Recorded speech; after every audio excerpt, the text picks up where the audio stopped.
This is Dino Dan from Cypress, California, and you're watching the Barbecue Central Show. Start the game! Let's go! We'll do it live. Okay. Do it live! I'll write it and we'll do it live! So to get that perfect barbecue, you use wood. Are you sure it's safe? Whatever. We put the lighter fluid on, strike the match, and... Oh, should we call the fire department? That might be a good idea.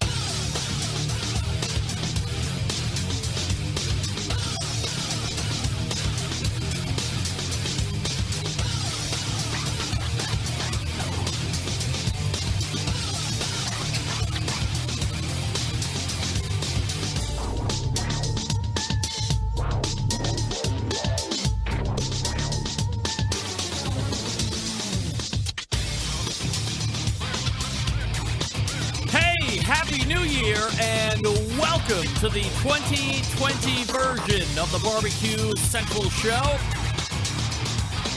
It is a show that talks about all things important in the world of barbecue and grilling.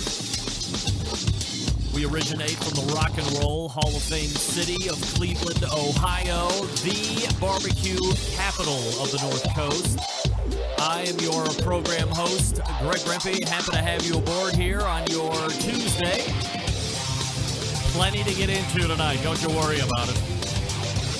Now, if you want to take part, if you want to jump in on the show tonight at various points, here's how you do that. You can get in touch with the show by calling 216-220-0966. Email Greg at the bbqcentralshow.com. On the Twitter and Instagrams at BBQ Central Show. Anything else you want to find out about the show can be found at the main website, thebbqcentralshow.com. And here's what's happening. Coming up in about 12 minutes from now, maybe 13. Because it is a brand new month of a brand new year, that makes it the first Tuesday of the month. And you know that's going to bring a visit from the creator of How to BBQ Right and the pitmaster of Killer Hogs competition team. A YouTube sensation, not even a veritable sensation, a legitimate sensation.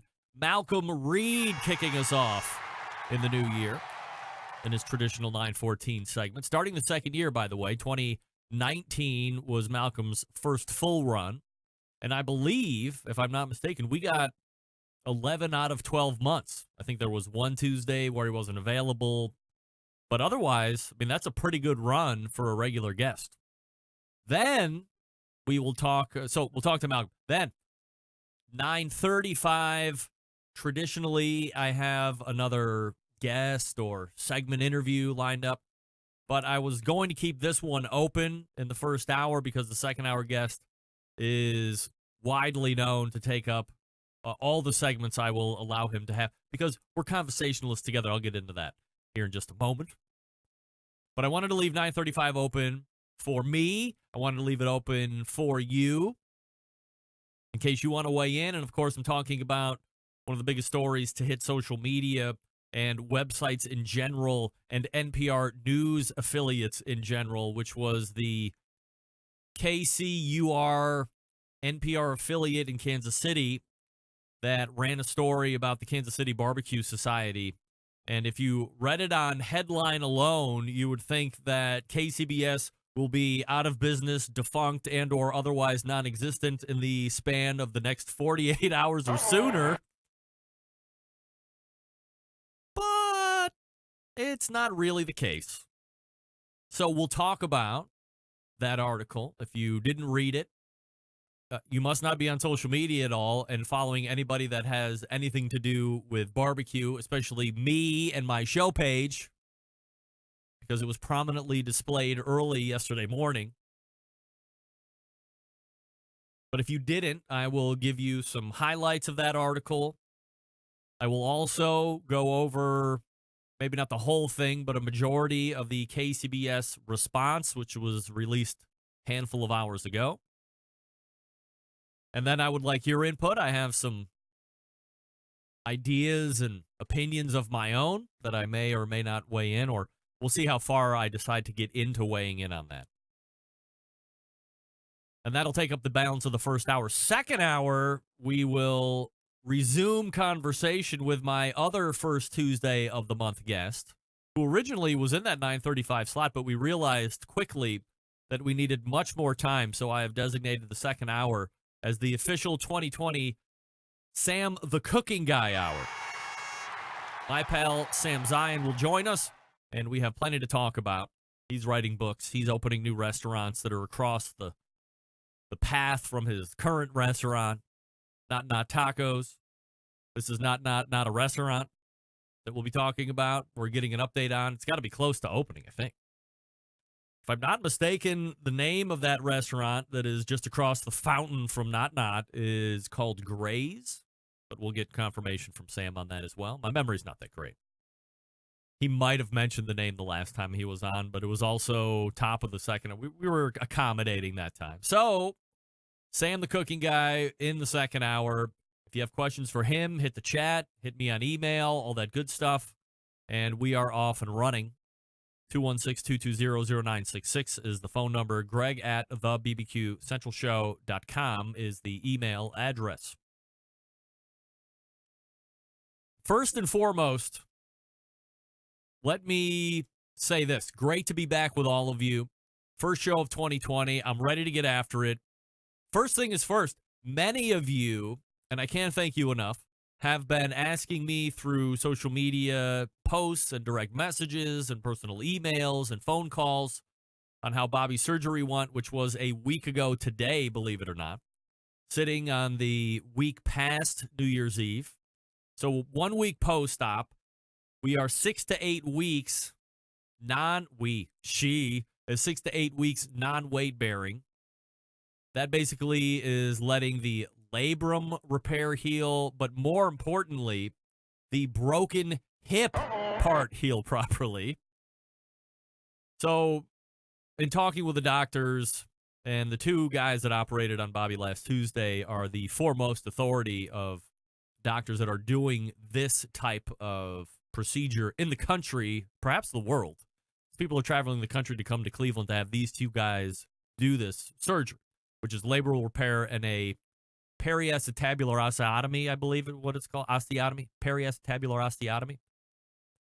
So because of her hip dysplasia or how bad it was, so normal hips, it comes over the ball of the femur, but hers is more like this, so there's quite a bit of play, hence the rip of the labrum. And in order to repair that, the first doctor goes in, makes a labral repair, kind of reshapes the ball part so it can fit into that properly. And then another doctor comes in and breaks her hip in 4 different places or cuts it and then puts in some guy wires, for lack of a better term, and then pulls the hip over and then adds 3 to 4 5 or 6 inch screws, orthopedic screws, of course. And that holds it in place, hence the non-weight bearing time frame and the potential recovery of 6 to 8 months. So we'll see what happens. Now, all things considered, everything went extremely well. The healing process, although we're only a week out, seems to be getting better day by day. She seems to be getting a little bit stronger day by day. And thank God the pain has become much more manageable a week out. In fact, I was way more concerned 24 hours in that the hospital was not going to give any kind of pain medicine other than Percocet, which, by the way, we can get at the local drugstore. You go to the hospital because they have really good drugs. Takes the pain away. But we're in such a mindset of opioid addiction. I get that. But there is a time frame when the pain is there. If you have it, that's why you go. Got it under control 24 hours later, and she's been able to muscle out an hour or so from, 4-hour pain increments. So it's been great. Thanks to everybody who has reached out and given me well wishes and all that good stuff. So she's remaining positive. And look, the ultimate goal for her is to get back at some point in the summer, hopefully sooner, to college where she can start her second season of volleyball at Seton Hill University in Greensburg, Pennsylvania. So that's the main goal. My personal goal is that her hip is now in the right place. According to the doctor, after he got in there that was doing the labral repair, he was very surprised that she was actually able to not only finish the first volleyball season, but play at the level she was playing at, leading the team in blocks, 5th overall in kills. Talk of her in freshman of the year in conference. So she had a really successful freshman season. But according to the doctor, he's a little perplexed at how she was able to play at such a high level, given the amount of labrum that was torn off, better than 80%, if you can believe it.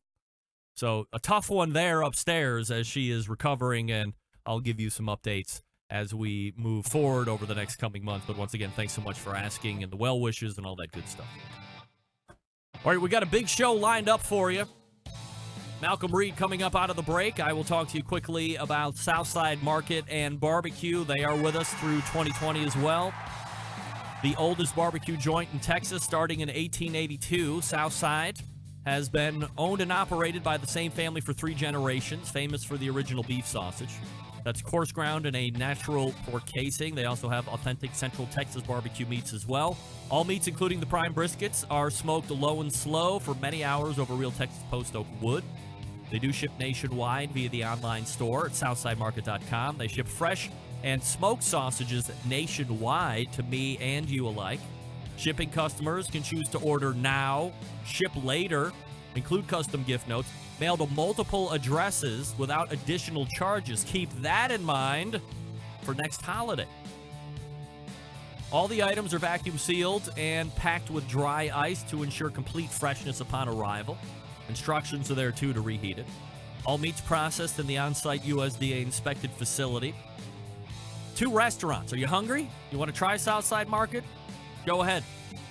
Elgin, Texas since 1882 and Bastrop, Texas since 2014. I think they added a 3rd location too. Can somebody fact check that, please? I don't want to give you fake news. Grocery store distribution through Texas and many of the surrounding states.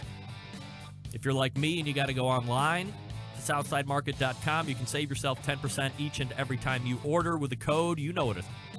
BBQ Central, all lowercase and one word, BBQ Central. You get 10% off everything that you order online at southsidemarket.com. All the sausages, all the sausage slammers, all the briskets, all the ribs, you name it, 10% off. Again, not a first-time offer, an every-time offer. BBQ Central is the code. Malcom Reed is coming up next. You'll stick around, and we'll be right back all together.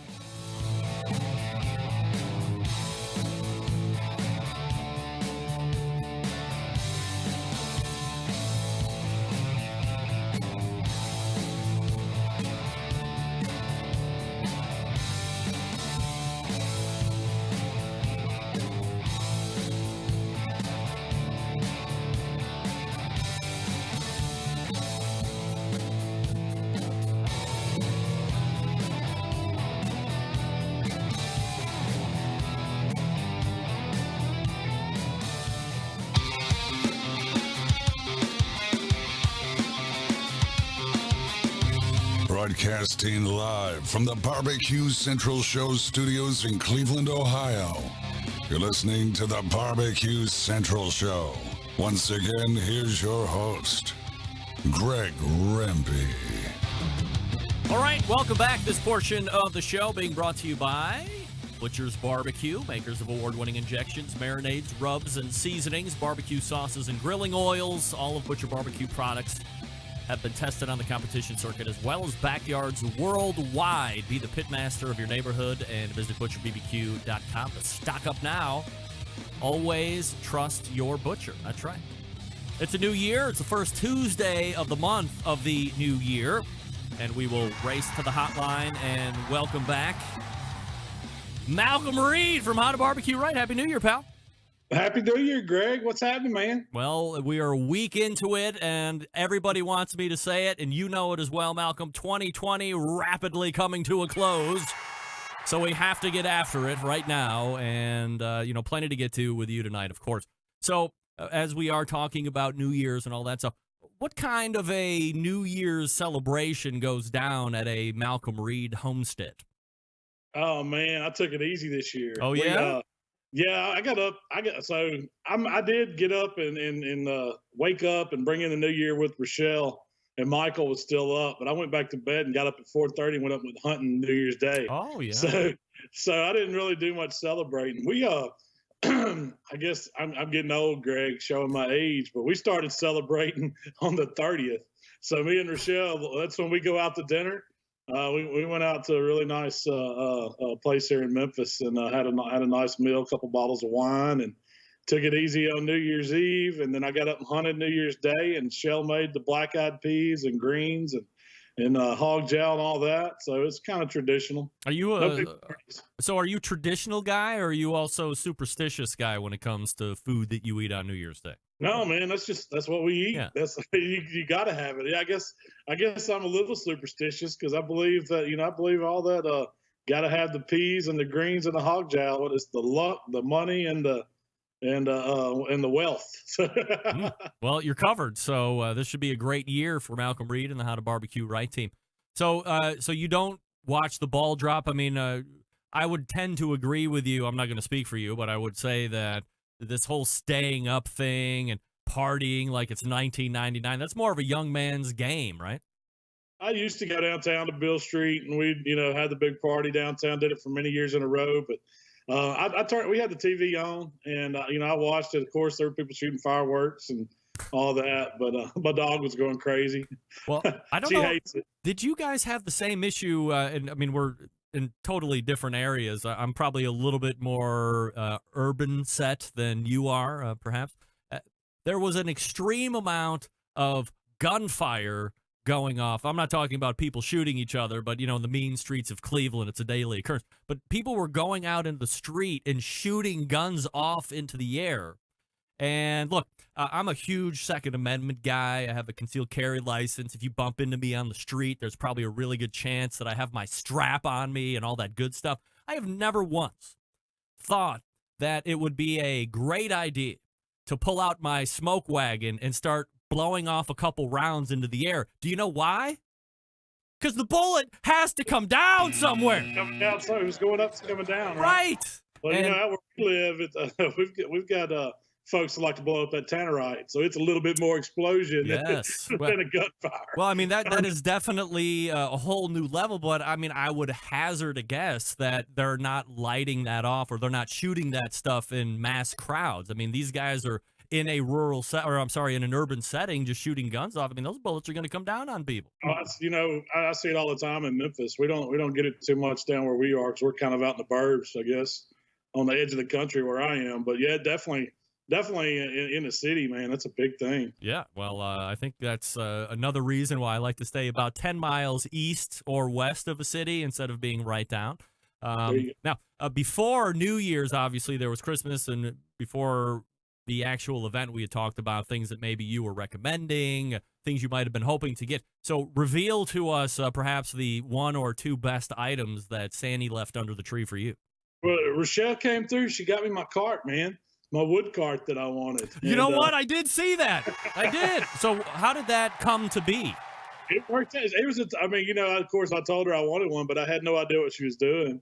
And she said she put it together in our closet. She was in there with a flashlight, screwing it all together. And it's a nice little wood cart. It's perfect for those splits that I burned on Jolene. I don't know how long it's going to hold up. It was more the thought on it, but she had a little custom How to BBQ Right sign made that she zip tied to it. So it was, a lot of thought went into it. Yeah, I remember hearing like a prototype for a heavier one that I try to get made from somebody, one that'll hold up. Yeah, perfect. So I remember hearing it on your podcast, and you might have mentioned how you had just been on my show, and that the thing that you were talking about when you were on the last time was this rolling wood manger, and lo and behold, that's somebody that, see, this is how you know you got a good woman, Malcom. She is actively listening. She's not tuning you out or just giving you a head nod or or something along these lines. She's mentally taking notes and then producing when it counts. She does. She does a good job with that. I also got a new guitar, so get to bang around on a new guitar. And are you a guitar player? A rough one. I like, I like to have a little brown liquor and strum on a guitar a little bit here and there. Could you play a little Highway to Hell or Stairway to Heaven or something along these lines, or what are you jam? I grew up learning the classic rock. Now it's classic rock. The time it wasn't, but I find myself playing more acoustic, a little country, a little folky kind of, rock still. A little bit of it all. I would say maybe a little country, considering your brother's name is Waylon. I mean, that's one of the original Outlaws, right? Wow, that's exactly right. Malcom Reed joining us here on the show. How to BBQ Right, or howtobbqright.com is the website. You can obviously find him on YouTube, social media, and all that good stuff. As we look back, Malcom, on 2019, lots of great things happened, but from a food perspective, and as somebody who has to kind of have their finger on the pulse as well, so you're being in the right trend and having what people want available, what do you think the top 1 or 2 food stories of 2019 for you? Well, let's see. I don't know if you have Popeye's chicken in your neck of the woods. I mean, was that the biggest topic on the show for like 6 months? I haven't got that Popeye's chicken sandwich, man. Every time I go, they're out. Yeah, I hear you. So, I mean, that's you can't get any bigger than that. It's not really barbecue, but that was a big one for me.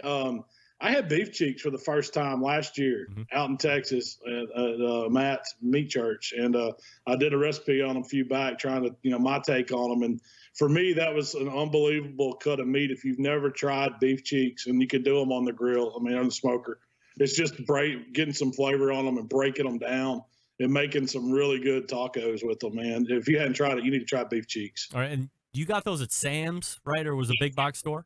That's exactly right. Sam's was carrying them, and I'd never seen them before.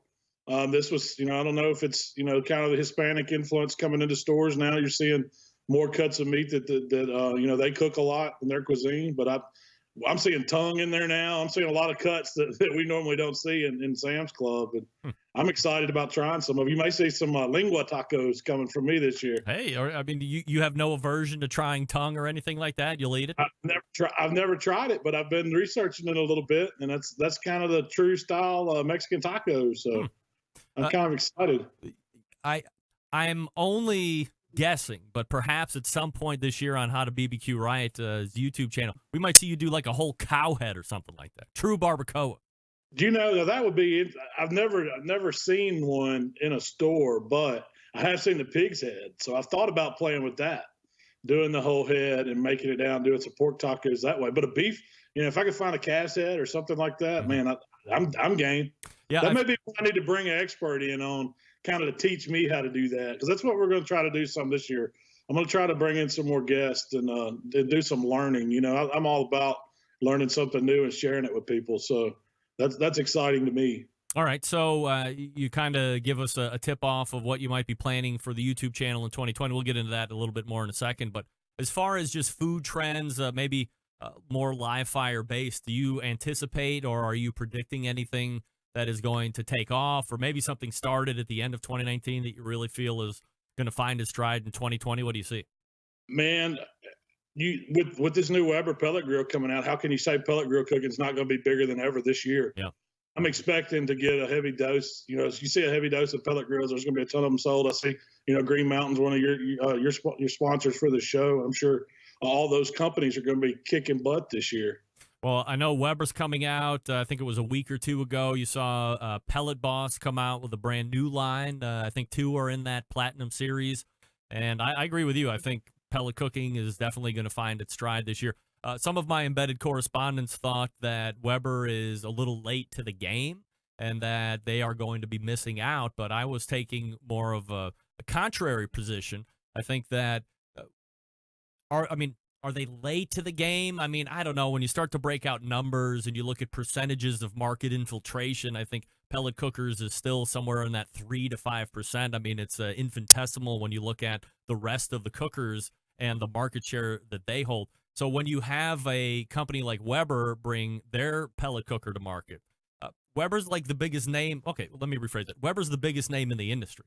So when they show a pellet cooker, that is a way for the general ham and egger to sit there and go, hey, well, I have a Weber. My dad has had a Weber. This is kind of a new Weber, but I better look at this, and maybe this is something that I consider. Also, I think that this is the year where multiple cookers will find their, I mean, I know it's been happening, but I think this year you will see somebody that has a dedicated charcoal cooker, whether it's a Weber kettle or a Weber Smoky Mountain or a charcoal fired cooker of whatever that is, and maybe a gas cooker, and then a pellet cooker, or at least two of the three instead of just one.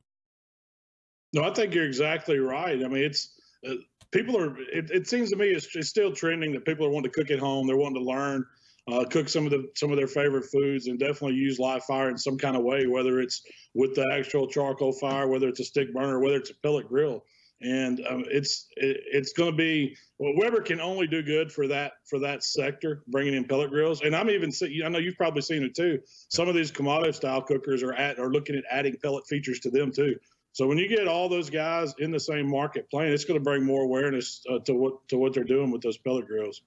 Malcolm, I've asked this question before, and especially when I talk to either the pit temperature control device folks or pellet cooker manufacturers in general.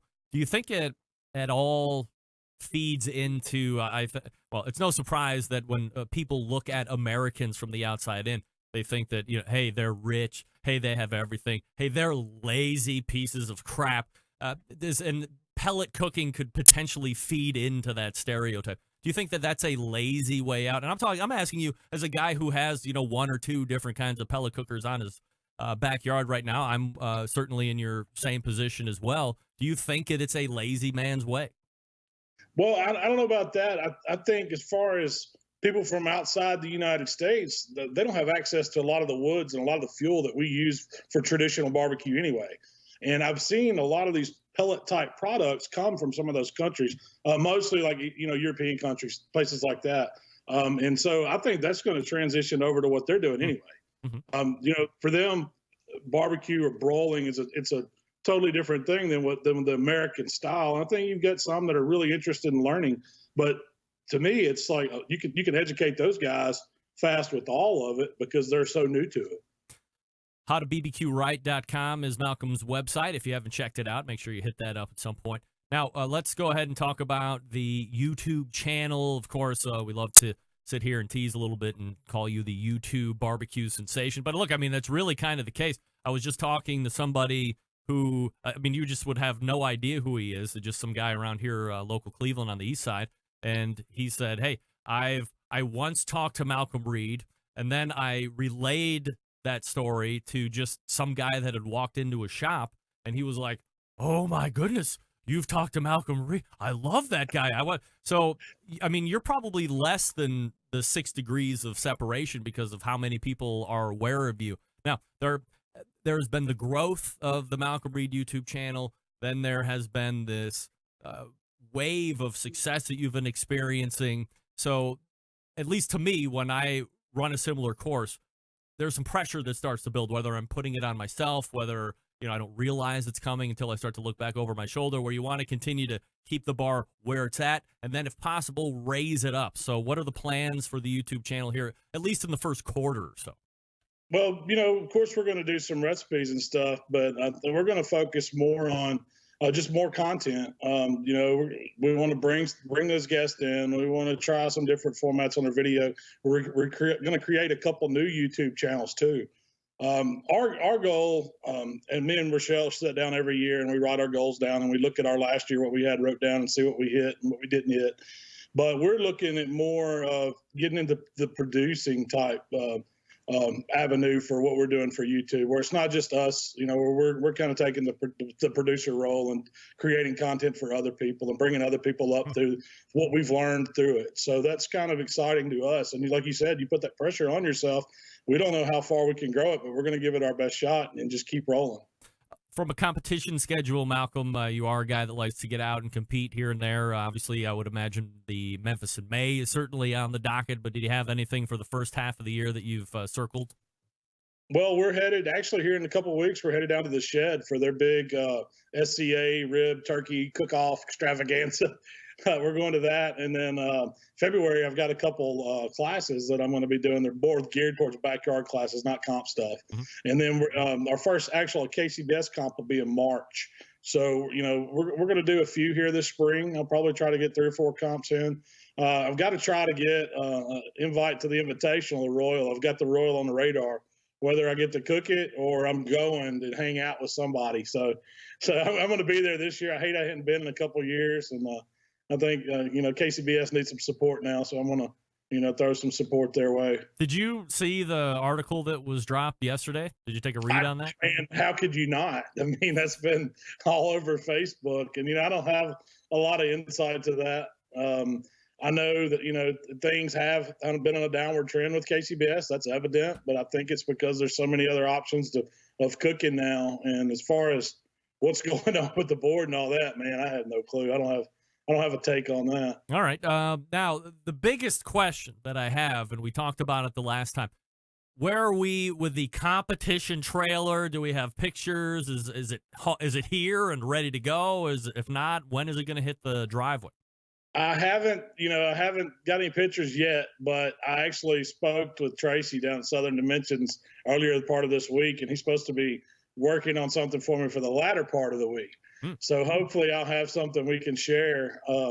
I put the order in for the trailer and I had all these things, and then hunting season came and the holidays, and I quit thinking about barbecue for a little while, and now it's back on my brain. So I'm excited to see what's going on with it. I may have to take a trip down the way across Georgia just to kind of see where it's at, what's going on, kind of his whole production, what he does with those trailers he's building. He's turning out some awesome trailers. Yeah, no doubt about it. Why don't you go ahead and give him a shout out here? Yeah, and this is Tracy down at Southern Dimensions Barbecue. They do cargo trailers, concession trailers, barbecue comp trailers, and those guys are doing a heck of a job out there. I haven't owned one before, but I know people that have, and I've seen his work, and it's I'm excited to see what they're going to do for the Killer Hogs new war wagon. So this will be a competition trailer, obviously, but will it also be something that you would cater in? Or I guess a better question is, aside from competition, how do you see getting use out of it to make sure you're getting the best bang for the buck? It's more about comfort at a barbecue contest is what this one is. I could see us maybe taking it on some trips where we want to cook while we're hanging out and maybe not competing, but I don't think I'm going to be using it for the business any kind of way. As far as barbecue catering, because we put a smaller kitchen in it. It's got a back porch with for cookers and stuff, but mainly it's about keeping Rochelle happy while we're at a contest. Happy wife, happy life. That's what I think. That's right. Hey, let me ask you a listener donated question here. Have a question for Malcolm. Very often in his videos, he has a pile of charcoal in the cooker or in a basket, and he lights a cube or two on top of it. I want to know, how does that light up properly? I know if I don't use my chimney or set up the fire and coals strategically, nothing happens after I light it. Malcolm, how do you get it done? Sincerely, Yitzy from Passaic, New Jersey. Well, I always try to put them in a pile to where they're going to burn. Now, it depends on the pit, the way you're going to do it. But in my fire baskets, I don't care if it's a drum or the Jambo or my old hickory fire basket, I can fill the basket up pretty much, and then tuck a couple of these tumbleweeds or the wax cubes, whatever you want to light, by where the air is coming in. And as long as you have oxygen coming in with the ignition from that fire source, it's going to make those coals take off. A lot of times I'll get it going and get a good area of it glowing hot, but then I check my airflow back because I kind of want to get that minion method, or where it's like a slow burn across the fire basket. I don't want to get it all on fire. But initially, you'll always see me have everything wide open, maximum air, letting it flow, and then checking it back, dialing it into the cook temp, and then I go to cooking. All right, Malcolm, you want to do a lightning round? Sure, man. All right, let's do a lightning round with Malcolm Reed here. Here we go. Let me get where the hell is my contestant music here? Here we go. All right, here we go. Reverse sear steak or sous vide steak? Reverse sear. All right, turkey or chicken? Chicken. Turkey, or I'm sorry, chicken or prime rib? Prime rib. Lump or briquettes? Briquette. All right, Audi. Right, Audi or Porsche? Oh man, I have to be the SUV. I'm not getting in either one. Well, if you had to pick. Ford F-250. Yeah, a Ford F-250. All right, a Ford F-250 or a Lamborghini? F-250. F-250, right. Hall & Oates or Brooks & Dunn? Oh man, that's tough. Brooks & Dunn. But Yeah. I love some Hall & Oates, man. I love it. Guy Fieri or Bobby Flay? Play. Ina Garten or Rachel Ray? Oh man, I'm going to Ina. No doubt. Sweet Baby Ray's or Open Pit? Sweet Baby Ray. That's right. Thank God you got that. You know how many people I've had say Open Pit at the end? It ruins the I whole don't even know thing. what Open Pit is, man. Oh, you don't? No, what's that? I'm gonna have to go on Amazon and see if I can't pull a bottle offer. I'm here to tell you that while the flavor profile isn't the most, it's not the most offensive barbecue sausage. I mean, there's plenty out there that are more offensive, but it is of such a color that you perhaps think that it was manufactured near some type of radioactive facility because the color is so weird, and when it gets on your fingers, it does seem to leave a little bit of a stain or a residue color left on the fingertips, orange, bright orange. So I'll have to dig up a bottle and send it your way. You can If it's check on it out. Amazon, I'm going to look it up, man. I gotta try that. Yeah, well, see if you can get it prime, Open Pit, and then let me know what you think about it. We'll talk about it in February. Sure, man. All right. In the meantime, go to Malcolm's YouTube page or visit the website howtobbqright.com, and you will find him here the first Tuesday of the month in 2020. Malcolm, always appreciate the time, my friend. Yes, sir. Looking forward to February, Greg. Have a good one, man. All right, here we go. There he is, Malcom Reed. Hitting Amazon.com as we speak in order to find Open Pit. In the best of show last week, when I was re-airing the second portion of my interview with Susie Bullock from Hey Grill Hey, unlike Malcolm, who answered the question correctly with Sweet Baby Ray's, Susie picked Open Pit and then quickly admitted that she didn't even have any idea what Open Pit was.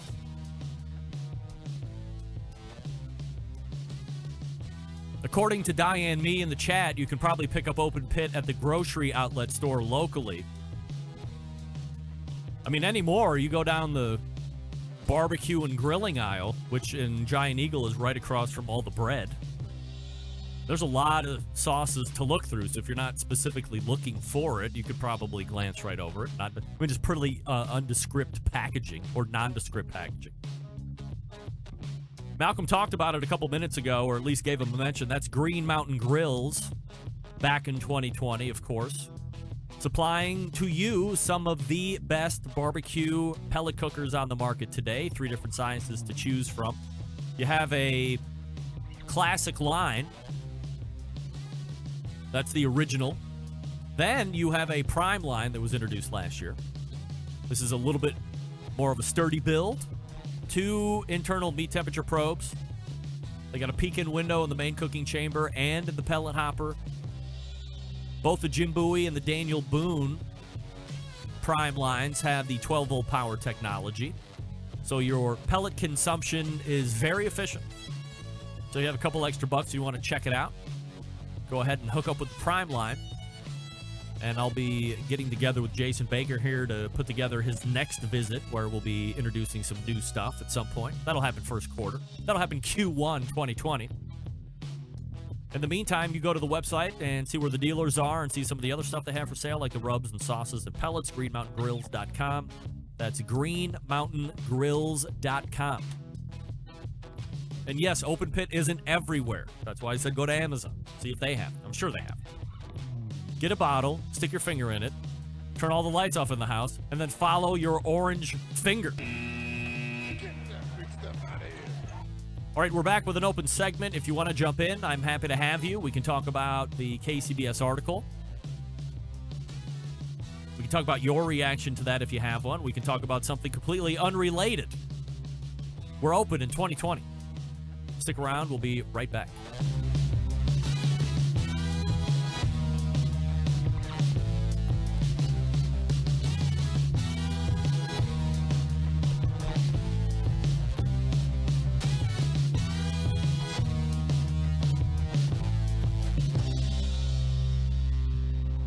continuing to produce incredibly mediocre content in an exceptionally professional way.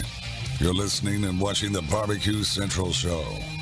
Once again, here's your host, Greg Rampey.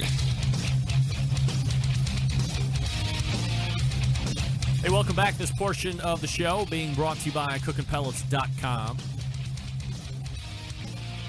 Your number one source for quality wood pellets for all your pellet-driven cookers like the Green Mountain Grill I was just talking about. Visit cookingpellets.com for more information or to purchase. That's cookingpellets.com. Or another website that I just mentioned, Amazon.com, sells cooking pellets as well. No matter what you like, no matter where you like to buy cooking pellets, buy them from either cookingpellets.com or Amazon.com. Not sure if they have reposted or reapplied or re-released. Yeah, that sounds right. Re-released their app or not. So when you're on the website, if you like apps on your phone, see or in your particular app store, check Cooking Pellets and see if they're there. Download it if it is. Sometimes they alert you. They have great recipes and all that good stuff. We'll work on getting Chris Becker back on the show as well. Let's go ahead and race to the hotline and welcome in for the first time in 2020 from the Pacific Northwest. It's Stover, the barbecue hunk. Hey, hunk. Have a hunky decade, Greg. I will, because I did 10 years prior. It was great. I can't wait to have a hunky decade.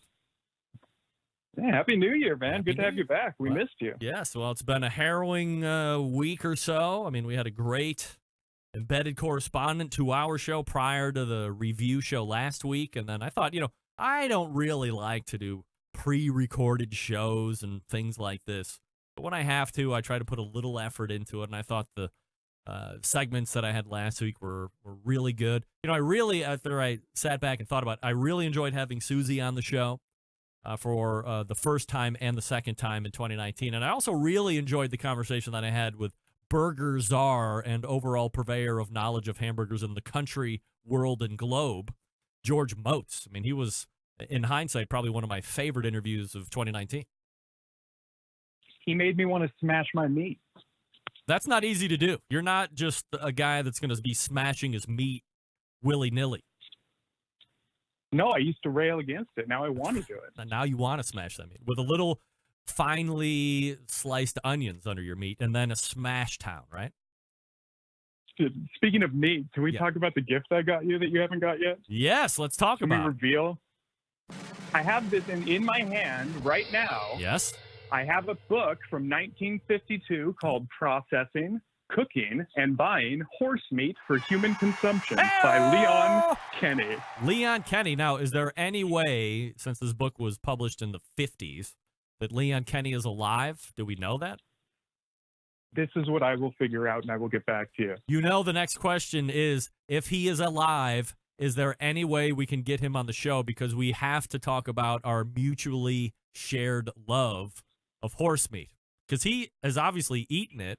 I have not, although I yearn, dare I say, opine for the day we can all enjoy some horse meat together legally. Well, if I could quote Mr. Leon Kennedy. Yes. In many other homes, distraught housewives forced to deprive their families of the nutritional value of a rich diet in meat and meat products regard those who enjoy horse meat with a curious yet envious eye. Really? These women find it difficult to find horse flesh as human food.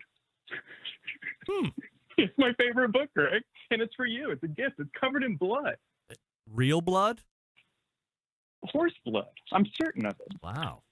Well, when is Whoever owned this before me, clearly had a great few meals. Did you buy it in state or like in country, or did you get it out of country? I bought it online the first second I saw it. In fact, I outbid you by like a few seconds. I think. It's that book. Oh, my God. You must have just beat me to it because I'm like, well, I saw it and I immediately direct messaged that guy and I said, hey, can I please get this book? I will pay you any amount of money. And he said, oh, somebody's already bought it. And I was like, what kind of idiot would buy that book besides me? Well, it's you. You're that idiot. Yeah. I'm Of an course. idiot. The best. You know, you're the in smartest idiot. 1952, it sold for 25 cents in 1950s, and I bought it for $25. Really? That's some appreciation right there. Wow. Oh, you know I love you, and I'm in love with you. Man, oh man, I can't wait. I will give you $35 for sending me that book. How about that? You've just made an extra 10. No, you got it for free. Happy New Year. Yeah. All right. Great. Well, I appreciate that. And before I go, I want to kiss your ass some more, if that's fine. Yeah. Please hurry. I want to compliment you because you've been covering this KCBS story in the right way, the correct way, the 360-degree way for a very long time. And if people paid attention to your show, they would know the truth. And so I just wanted to say you're doing a great job on that. Well, thank you, Stover. You for hit all the calling in. right sides. Yes, thank you. I try and hit all the right sides when I can. All right, Hunk. Later. All right. Have a hunky evening. Pacific Northwest calling in. That's a good transition for me. So, look, if you want to jump in on this story, I'm happy to have you. Now, let me go to... Oh, dear. Well, here, I thought I had my link right up. Now I got to run back to it. I want to make sure I have both documents up and running at the same time so I can, as they say, cross-reference. So let me scroll down on my Facebook page and pull up the article. And when we're running a show here, we do not have hyper-fast internet, I can tell you that. There was an article, and Malcom Reed did give it some reference as how could you not have seen it. This was posted yesterday, January 6th, by kcur.org. KCUR, if you're not familiar, and I was not until yesterday, is a NPR affiliate. I think it's safe to say it's certainly not the NPR mothership. There is an NPR facility here in Cleveland called IdeaStream. There's one in Kent. The list goes on. So I would imagine this is Kansas City's affiliate of NPR. Dan Margolis and Peggy Lowe were the co-reporters on this. And the tagline or the headline, beloved Kansas City Barbecue Society in turmoil, financial distress, losing members. As I had said in the open of the show, you read that and you are like, what is going on? And how quickly am I going to be out my membership dues? Because this seems dire. And then it goes on. A board member under fire for allegedly swindling an Indian tribe in Oklahoma. The organization's $3 million Kansas City headquarters, bought and renovated just a few years ago, up for sale. The founder stepping away from day-to-day control, a CEO abruptly leaving after only a few months at the helm. That's your opening paragraph. So not only is the headline bad, the opening paragraph is painting an even bleaker picture of what they are construing to be perhaps a thief, or as we say, a criminal. That the headquarters is now for sale, only a couple years old, and that the founder, that's Carolyn Wells, stepping away, intimating, I've had enough. I got to step away. And then a CEO abruptly leave. However, not named in that paragraph.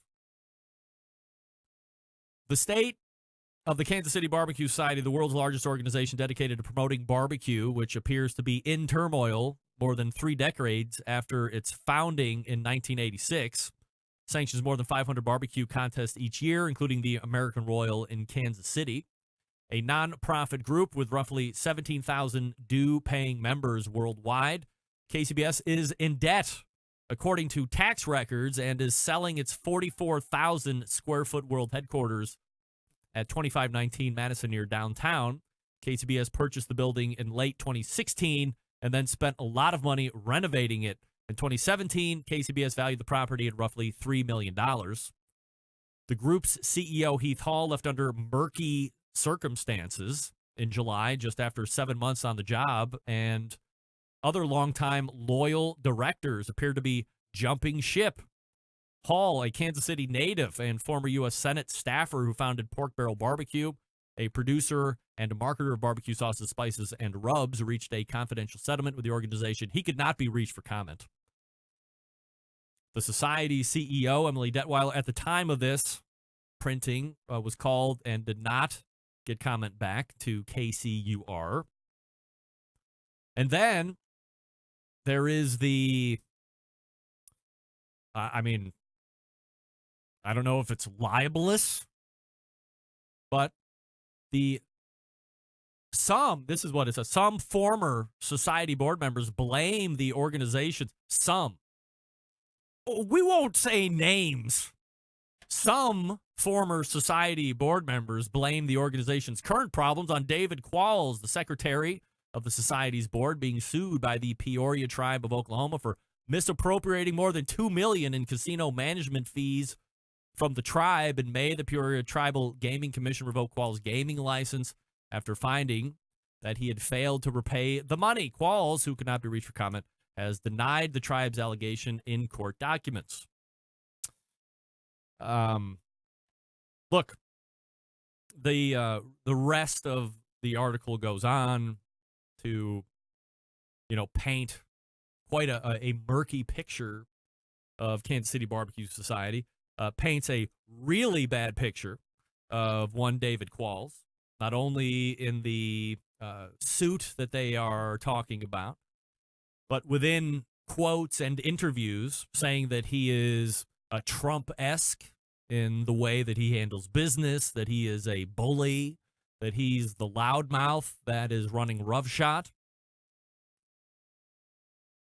And there is also my favorite thing. Plenty of people that were giving or talking under this veil of anonymity. Now, there's an audio piece that also couples with this written piece at kcur.org. By the way, if you go to kcur.org, this piece is pretty much nowhere to be found on the main page, although it was up there yesterday, prominently displayed. And my initial thought when reading this was, when I talked to you folks in the open of the show, I think it was 3 weeks ago, and at the close of the opening segment going into that first interview segment, I said, you know what? I got a packet of documents that were anonymously sent to me with a back address saying that it was sent to me by the Kansas City Barbecue Society, which has been debunked. Kansas City Barbecue Society did not send me or any of you that got this package. By the way, this reporter, Dan Margulies, was also a recipient of this package. Here's exactly what happened.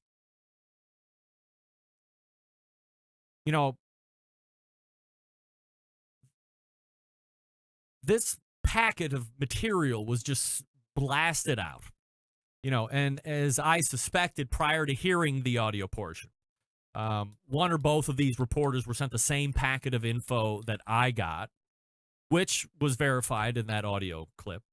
However, the biggest difference here is that when I saw the packet of info, which was sent anonymously, I dismissed it. KCUR decided that a bunch of anonymously sent documents was worth investigating further. I didn't go to journalism school. I'm not a journalist. I will play one here on my show from time to time. I will do some of my own investigating when it merits to be taken place. Whatever group of people that are behind this anonymous package of info finally got what they were looking for. They sent it to at least 3 or 4 other people that I know that I've had conversations with. KCUR picked it up and did an article on it, which is, of course, hitting social media hard yesterday. And it took off like crazy, and no less than 30 different people sending me the same article within a 15-minute time frame. And there were more private emails containing the same link. And as I mentioned 3 years ago, if you want to talk about something here on this show, and as I leafed through that anonymously sent package, looking for anybody's name, and all that it said on the front was a bunch of anonymous members. You know what? Bullshit. Anonymous members. Put your name on it. If you don't like what's going on, if you have a problem with David Qualls, if you have a problem with the fact that the headquarters is going up for sale, or that they're in financial distress, or whatever the case may be, put your name on it. Talk to somebody about it. Hi, my name is so-and-so, and this is the problem that I have. KCUR might not have the same courageousness measure as the Barbecue Central show does. If you want to make accusations, if you want to bring issues to the forefront, if you want to plead your case about someone else, on this show, you're going to need to use your name. You're not going to be a confidential source unless you're talking about Pitmaster Ramon Gonzalez from Subway. That's different. This is real life here. If you're going to make these kind of accusations and you're going to dole out all this information, by the way, if you are looking at this suit that is filed against David, be sure to keep in mind, this is not a criminal suit. There is not a criminal in our midst at KCBS.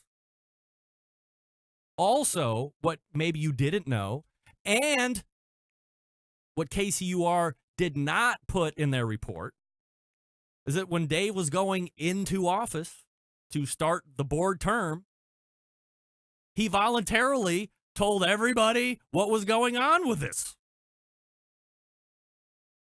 So this was not blindsided. He didn't keep it in the dark. Fully disclosed. If you go through the article and corresponding audio piece, you know, there's more than a few people or directors who would only talk under assurance of anonymity and all this stuff. And again, let's get one thing straight. This is a barbecue society. We're not talking about being interviewed about the activities of John Gotti or rolling over on the leader of the biggest Mexican drug cartel out there. It's a barbecue sanctioning body. Sack up and use your name. If nothing else, it will raise the respect level because at least we know who you are. No one's going to be coming for you. Are you fearing for your life? If you put your name to having a problem with somebody or something that's going on with KCBS, do you really think in the grand scheme of things, it's that big of a deal? But instead, you're going to randomly send these anonymous packets around and hope that someone just picks it up and starts to rifle. The sad part of this whole situation is that a internet-based show immediately disqualified it as bullshit, and a legitimate NPR news outlet decided, we're going to run with that shit. Let's do that. Are you kidding me?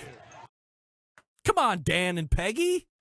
I don't even know you people, but you have to be better journalists than that. I think in Dan's bio, it says that he's an award-winning journalist. What? You don't leaf through that and immediately disqualify it? I disqualified it. Again, rule of thumb, lowest common denominator. If I disqualify it, a real journalist should immediately disqualify it. Then we have the response back from KCBS. Filed a little bit earlier today. The Kansas City Barbecue Society is disappointed to learn that the local publication recently published, hold on, let me stop this real quick. Recently published an article that has given a group of disgruntled former officers, directors, and vendors a medium platform to spread misinformation. Packages with these untrue statements and confidential matters were mailed to various sources on behalf of anonymous parties. These packages were falsely made to look like they were sent from the KCBS headquarters, though staff confirmed they were not sent from the office. Missing from the article is any mention of the blatant ulterior motives of these individuals, including the development of an executive committee of officers during their tenure on the board who created contracts and special concessions for one another, including one whom recently filed a lawsuit against KCBS as a result of actions it took to protect its rights, assets, and tax-exempt status. KCBS and its board of directors fully stand by and are committed to the best practices changes currently underway and will no longer tolerate its fiduciary seeking to advantage themselves to the detriment of the organization and its mission. While we seek to correct the record with the journalist behind the article, we would like to immediately set the record straight on several untrue statements in the article that may leave the reader with false impressions. First, KCBS co-founder Carolyn Wells is in no way stepping away from the organization. In 2018, not this year, not last year, but the year before, the board of directors, led by President Randall Bowman, and the officers named within the article, developed a strategy for Carolyn to transition the daily business leadership and move into a role as long-term ambassador, historian, special programs leader. An executive role was created to take on the daily operations of the business as part of the leadership transition strategy. So while the article makes it seem like she had either perhaps was getting pushed out or had just seen too much drama and had to leave, that is not the case. Second, the board is aware that the KCBS director's David Quall's personal civil matter and hopes resolution comes for what Qualls believes to be a misguided attempt to use the courts to solve a private business dispute. In the meantime, the board fully supports David and appreciates his tireless efforts in furthering the mission of KCBS. Third, selling the headquarters building is simply the right and prudent business decision, which was made 2 years ago, following an unsolicited offer and prior to any of the current challenges unfolding with the former board members and vendors. KCBS membership voted in December 2019 to approve the sale of the building.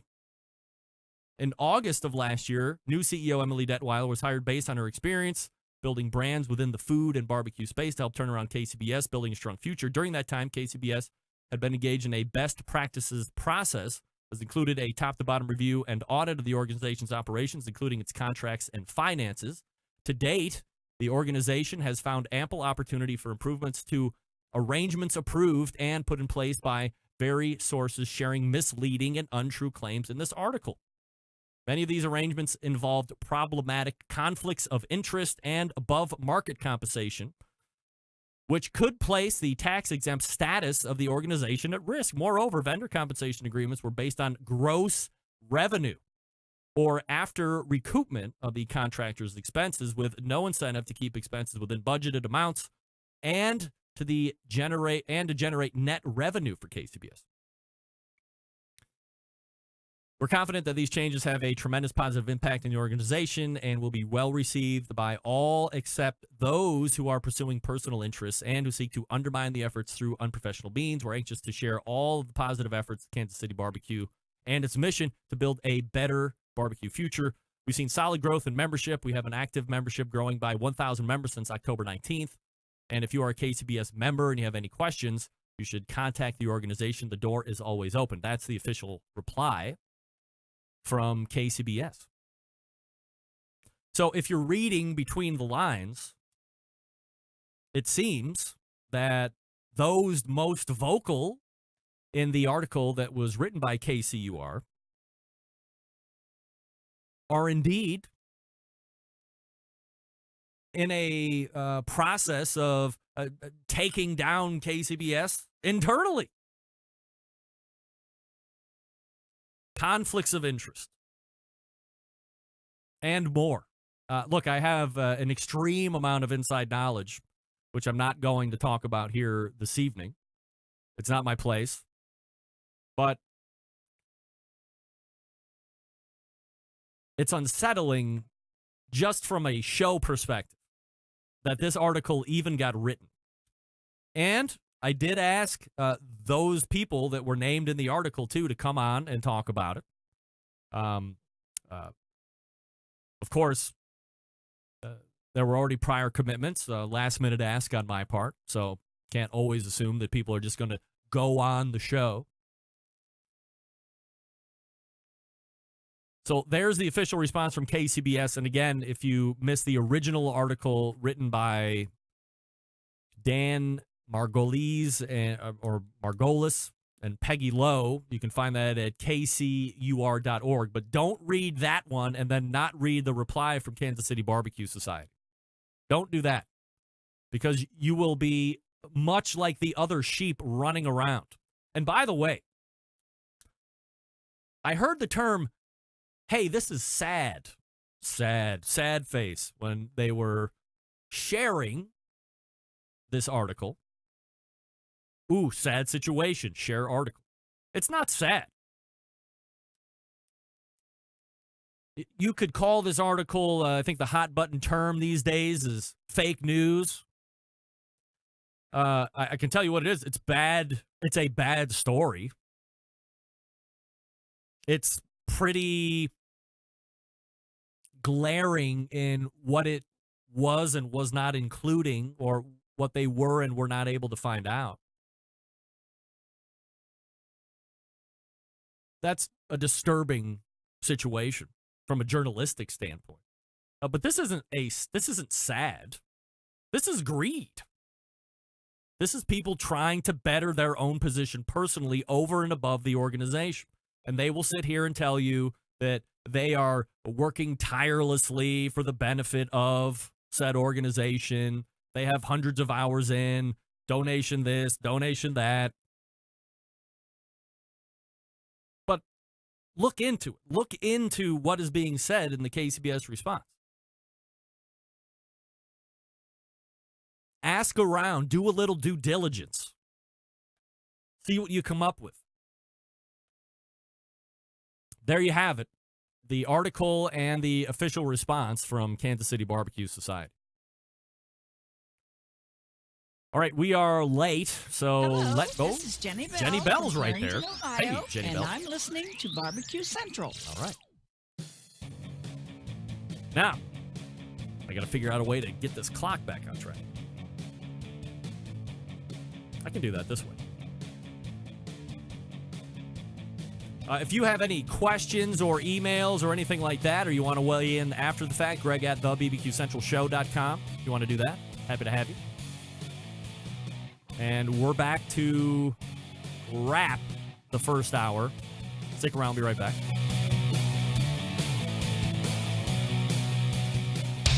Big name interviews, advice on cooking brisket and ribs, and the only host willing to share his honest opinion on all things important in the world of barbecue. It's the Barbecue Central Show.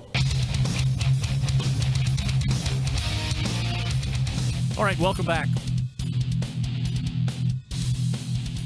We are ready to go to the second hour, abbreviated second hour intro as we make way for Sam the Cooking Guy. Stick around, be right back.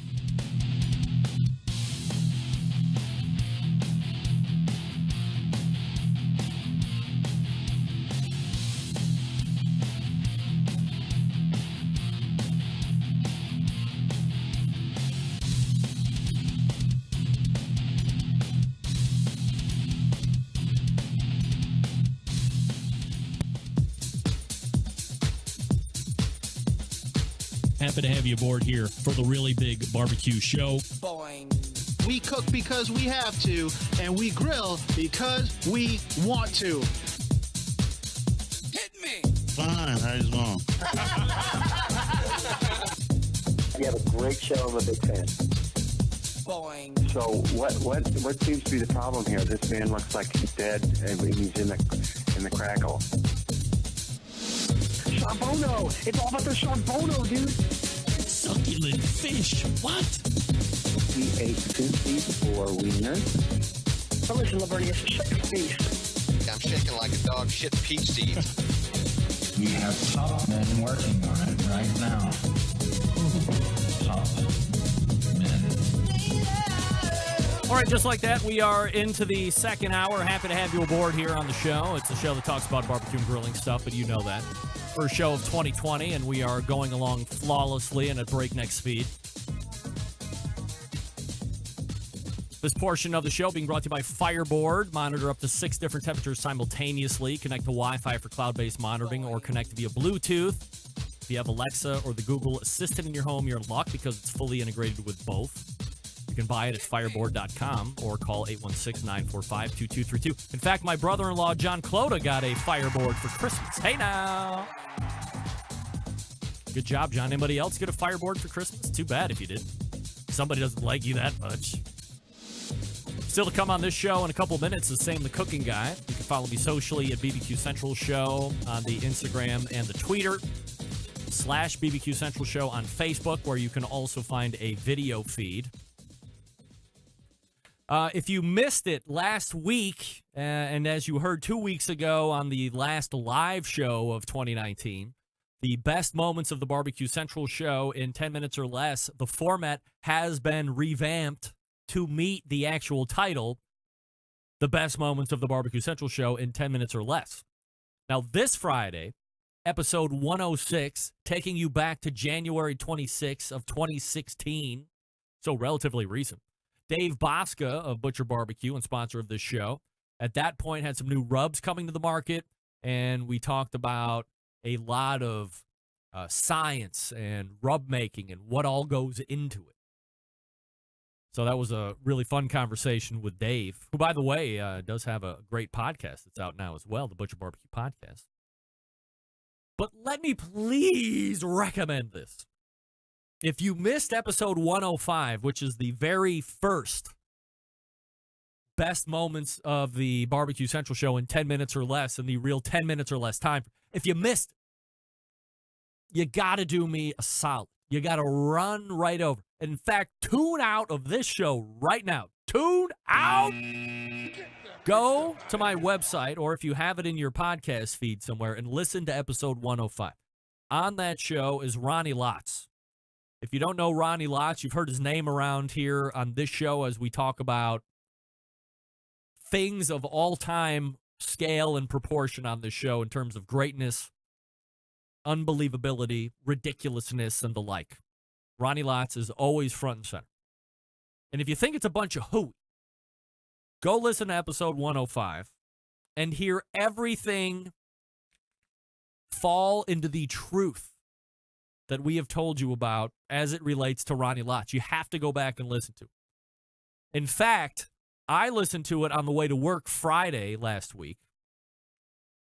And finally, after these many years, I heard Ronnie Lotz legitimately call me Gene and not G. And he was doing it on purpose. He called me Gene a number of times. Now, you might wonder, how come Ronnie Lotz hasn't been on the show if he's such a great guest? I'll tell you why. He calls me Gene. You don't get on my show when you call me the wrong name on purpose. It's a level disrespect right there, my friend. You can't call me Gene and think that you're just going to be on the show again. You can't do that. That being said, it's one of the greatest 10 minutes in tax that you're going to hear. He's very angry about being in the restaurant business. He's very angry about being snookered out of money and his labor help holing up somewhere in Mexico on the beach, soaking in the sun. You gotta go check it out. So good. All right. That's my promo. Can we please talk about the Barbecue Guru? They created automatic temperature control technology. We know this. They have great cookers for sale, like the shotgun cooker. They also have the Monolith, which is the world's first temperature ceramic cooker that has a built-in power draft fan already in it. So if you have a Guru controller, you can just hook right up to it and away you go. Great technology, great accessories. The longest running sponsor of the show, Bob Trudnak and the gang. Super great to work with. Full of information. If you have any questions about what to do, what to buy, where to stick it, 800-288-GURU. 800-288-GURU is the number. And the website is bbqguru.com. If you have any questions, make sure you ask. They'll get you up and running right out of the box. Plenty of different stuff to choose from. Really great. Got to have Bob back on soon. We are back with Sam the Cooking Guy. Stick around. We'll be right back.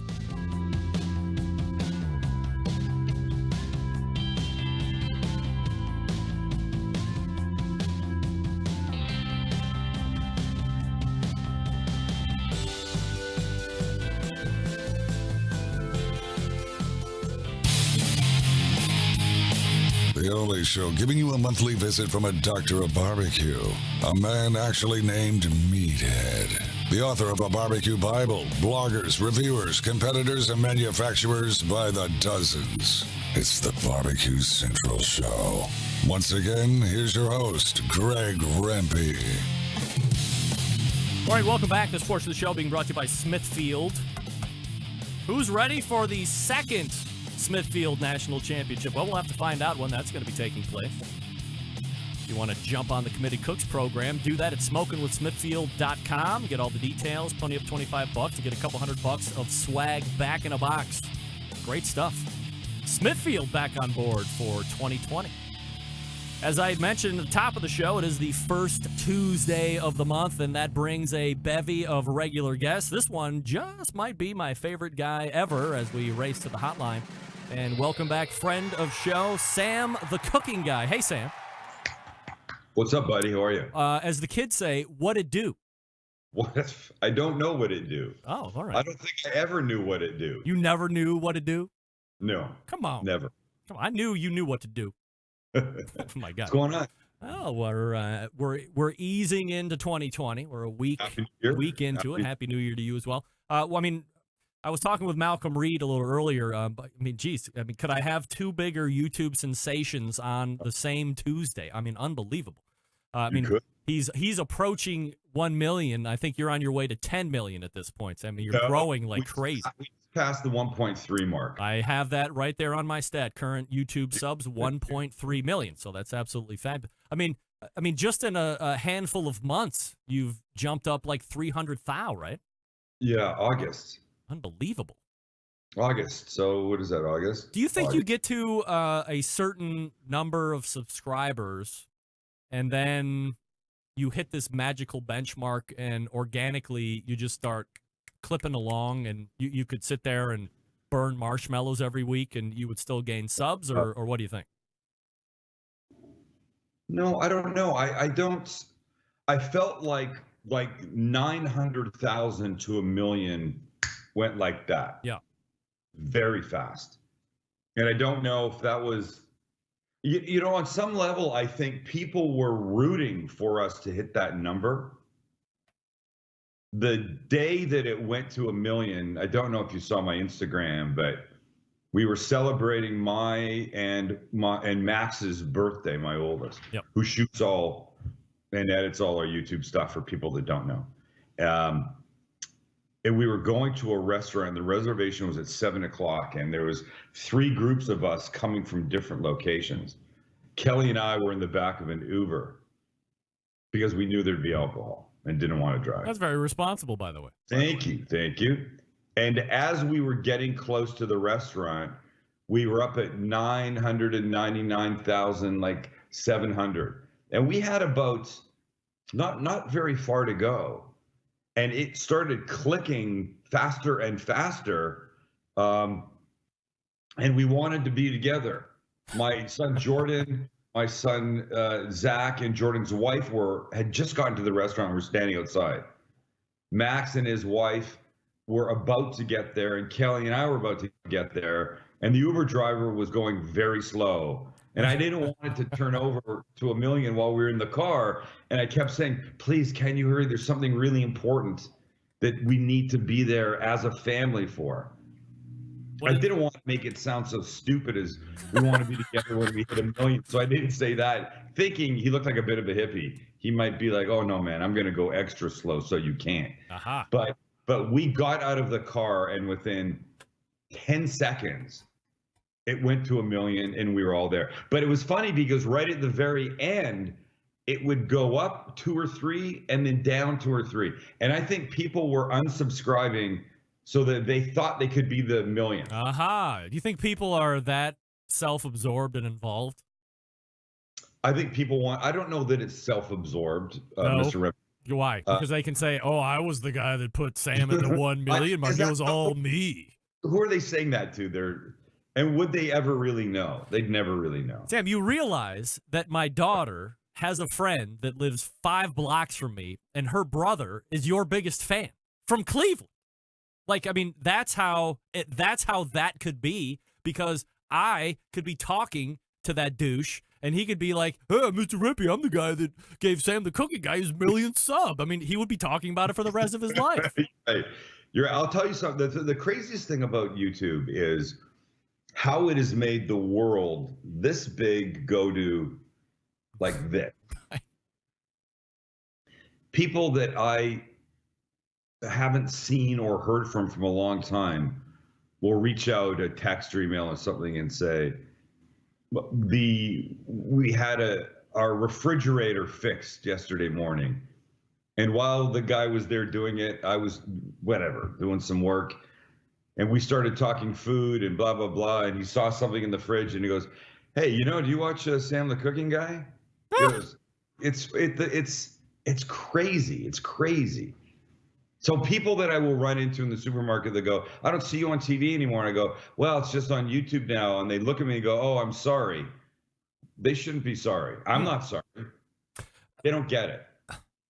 I often ask myself this question when I think of you, because it is kind of a weird journey for you. So, for the folks that don't know the story, you're Canadian, and we're not going to apologize for that. And you get to the States, and you work in something completely not food. You hate your life, and you decide to change it. You get into food. I hate my work life. Yeah, of course. I mean, come on. What are you talking about? You said I hate my life. Yeah, but dude, have you seen your wife? There's no way you hate your life. Give me a break.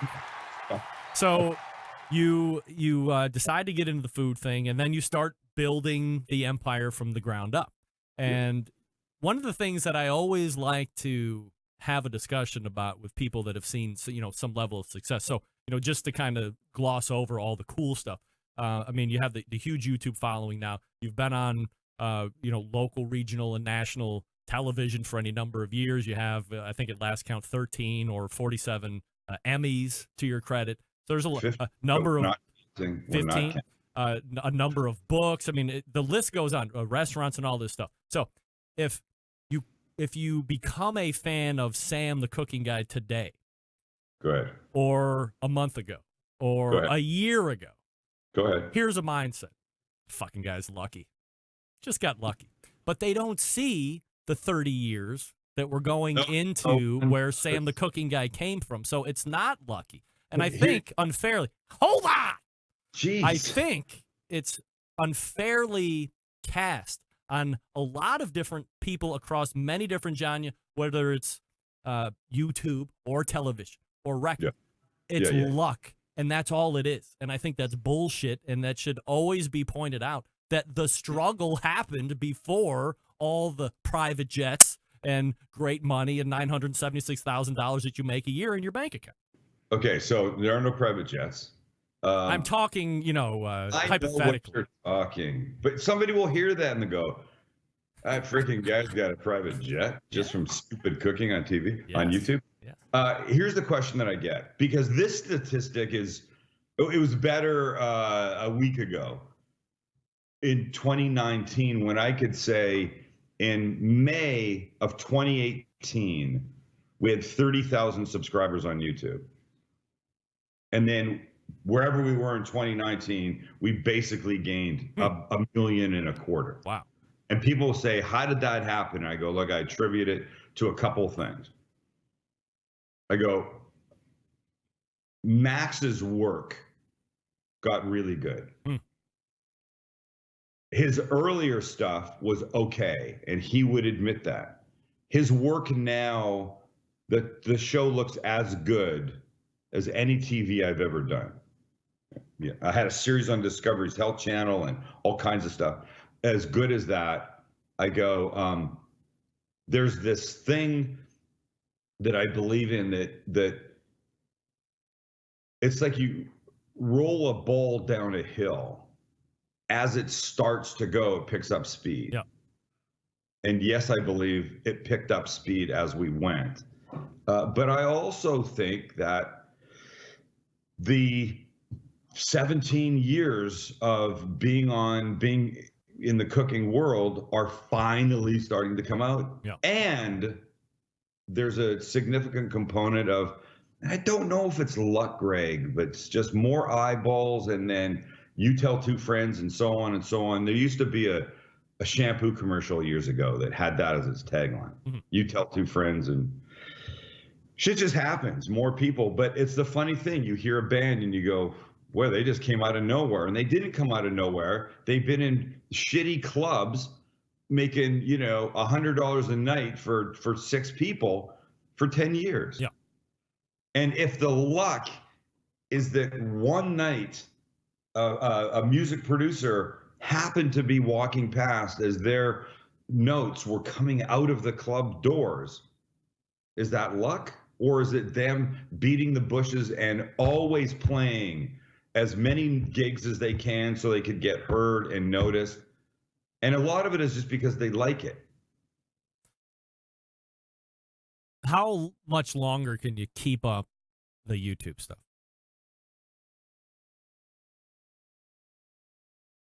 A few years for sure, I think. 2 years? I said a few. A few. Okay. Is that so do you have some kind of a working outline exit strategy or something that you would go into next? Would it be managing more restaurants or opening more restaurants, or how do you do that?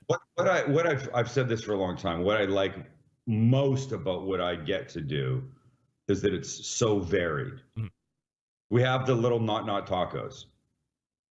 In February, we'll open Little Gray's. Not called Little Gray's, but it's called Gray's, but it's small. I just completed my 4th cookbook, the photography, a week and a half ago.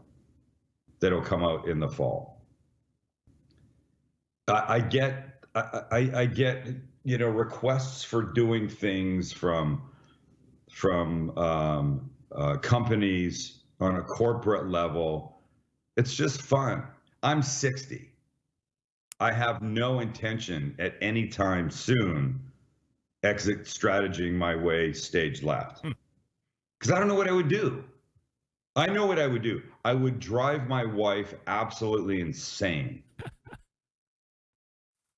Or you would just do what you're doing now. I mean, this seems to be like what you do now could be something that somebody does after they retire from a corporate job.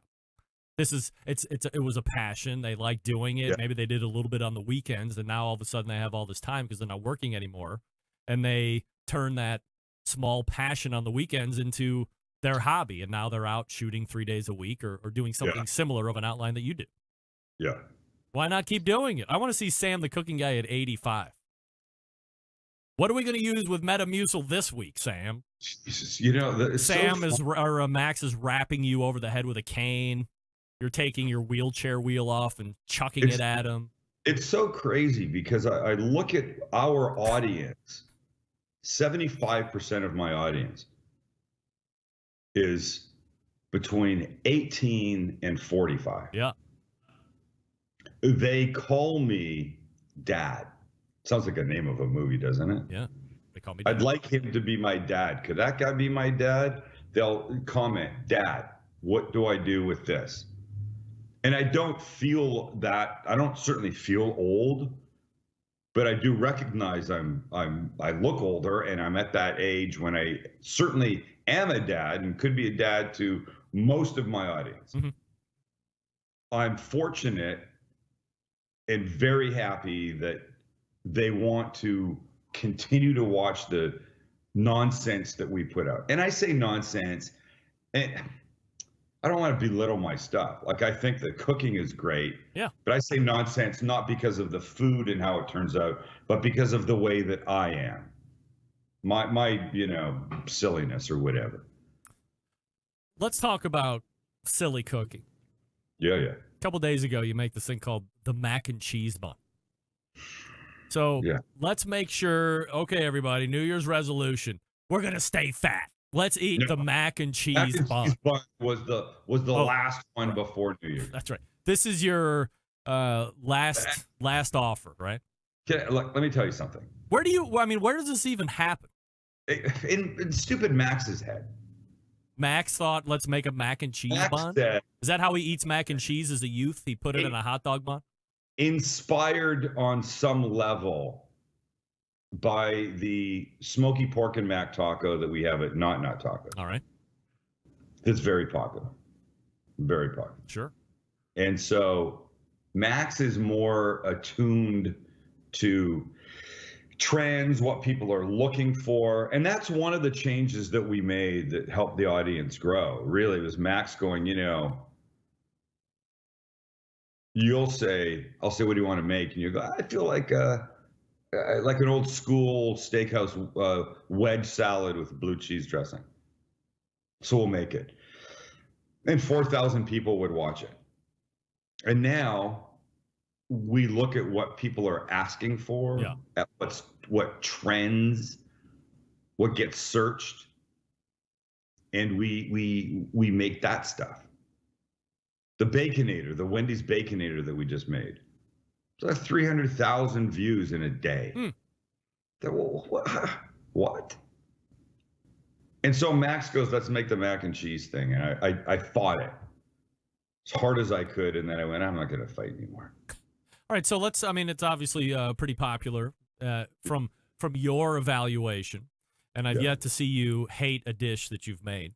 Talk to me about the mac and cheese bun. How do you make it? And maybe somebody will make it for dinner tomorrow. And it's a Sam the Cooking Guy outline, right? It's few ingredients, not a ton of prep, easy to actually make, and then easy to eat. It's easy to eat, and it's mac and cheese in a bun. It's ridiculous. It's a green onion. Ugh. Did I put bacon on it? You did. I put bacon on it. Yes, you put it in there, mixed it all in. Lovely. As if it needed bacon. Bacon mac and cheese really comes off the tongue better than mac and cheese. Doesn't it? Yeah, when you say it, that sounds better. Like to me, mac and cheese. I made this big deal about let's eat better, and then I made chicken soup for the first episode of 2020. It's the cleanse. You and Michael Simon doing a reset. I know. It just seems like a natural thing to do. Yeah. I wanted to do the Asian version of chicken soup, and Max goes, doesn't get searched as much. Just go straight. Yeah, that is a prototypical comfort food from America. And by the way, I could go on. I should do this. I should run this experiment. Eat nothing but my own chicken soup. We put noodles in. I put like egg noodles, ramen in. Yeah. Oh, so okay. Like a ramen kind of thing. If I took out the noodles or put less in, and literally just ate that for the next 3 weeks, I 100% would lose weight. 100%. I'd be sick of it by then. How many times did you eat it during the day? Once? Would I? No. I would eat it three times a day. I would still lose weight. Look, we're working on the menu for Gray's now. And Gray's is a very different restaurant. There's no stove, there's no hood, there's no ovens. What we're using is a larger version of what Starbucks uses to heat a bagel, a croissant, I don't know, whatever, those little egg sandwich things they've got. Super Blaster. Yeah. It's called a Turbo Chef. It doesn't get nearly enough credit for what it can do at Starbucks. And we tested it up in Los Angeles a couple months ago, and we're very impressed with what it can do. And so, like today, we're making things with meatballs and flatbreads and pizza dough and all that kind of shit, tons of cheese and shit. And so it's not a good time for me to do this. But I'm telling you, if I did that, Kelly remembers a time that I barely do, that I went on what I called a rice diet. Kel, did I eat stuff with the rice? For how long? Kelly says we're only in the middle of a show. It doesn't matter. Just go ahead. It's okay. This is how we work. It was, Kelly says it was mostly just white rice. That's all you ate. And maybe there's soy sauce on it. Do you weigh that out? No, I probably just ate a bowl of it. I had 2 cups or something a few times a day. But I lost weight. Are you looking to lose weight? Yeah, I am. I'm not doing anything about it other than saying to my YouTube audience, let's tear it up. Hold on. Sorry. Right in the middle of the show? Well, I have things to do automatically, so I don't forget. I lost track of the clock. But so you're trying to lose. You're thinking about losing weight. I'm not comfortable with how I ended 2019, but right this minute, I got to get through figuring out another restaurant, and there's going to be some eating. When do you get up in the morning? I get up about 6:30. All right, and then when are you out of the door? Depends where the door is taking me to. All right. General. I mean, I do stuff here. I get to work from home a lot, so Max and I don't like to. He doesn't really like to shoot before 11, so we're shooting at 11 or 12, 3 days a week. Today and tomorrow is all restaurant stuff, so I was out the door at 9 o'clock this morning. Oh, all right. Here, I'm going to give you a plan to work. Okay. Get up at 5:30 in the morning. Go to bed. Okay. Go to bed an hour earlier. She's going to hear this. Yeah. And then I'm going to have to do it. Yeah. Okay. Well. I'll whisper it. I'll whisper. Get up at 5:30 in the morning. I know. Run 3 miles. Do a little weight training. It'll take you an hour and 30 minutes total. Take your shower and be ready for the day. Do it 3 days a week. Do it 3 days a week. That's it. I understand the concept of it. So do it. I mean, why are you not doing it? Just do it. I did it. You know what took me over the edge? My cat. It wouldn't not wake me up at 4:30 in the morning. And after hearing it from my wife for 10 years about how I have a bad heart, I said, you know what? Cat, F you. I'm going to show you. I'm going to get up at 4:30 in the morning, and I'm just going to start working out. You can do it at 5:30. Come on. Let me tell you something. As Kelly settles in behind me. Yeah. Hold on. She won't want to be on camera. Well, you can see you in the camera. I better not be on the camera. Do you not understand the concept of what's going on here? It's a Skype call. So now I don't know. I have to hold my hand here. Over other way. Right. There you go.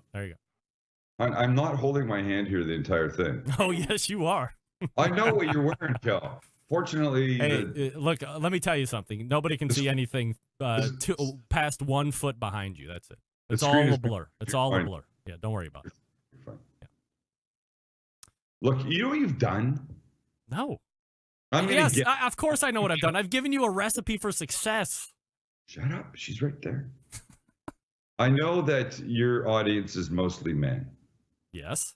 And any guy sitting there now that is essentially a little lazy and claims to have other things to do is now going to stop watching the second hour of Barbecue Central show and go, well, it was great. And they'll turn around and their wives or significant others will be there going, well, and the guy will go, well, what? Well, why don't you listen to Greg? Yes. Get up and run 3 miles. Frank, I'll get up tomorrow morning. I'll run 3 miles. I'll have a heart attack. It'll all be over. You feel good about yourself. I mean, you're not going to run at breakneck speed. You have to build up to it. When I started in January of 2019, I got on the treadmill and I started at 6 miles an hour, and it took 40 minutes to run 3 miles. But now, when I get on, I can start at 7.5 or 8 miles an hour, and I can get done in 22 minutes.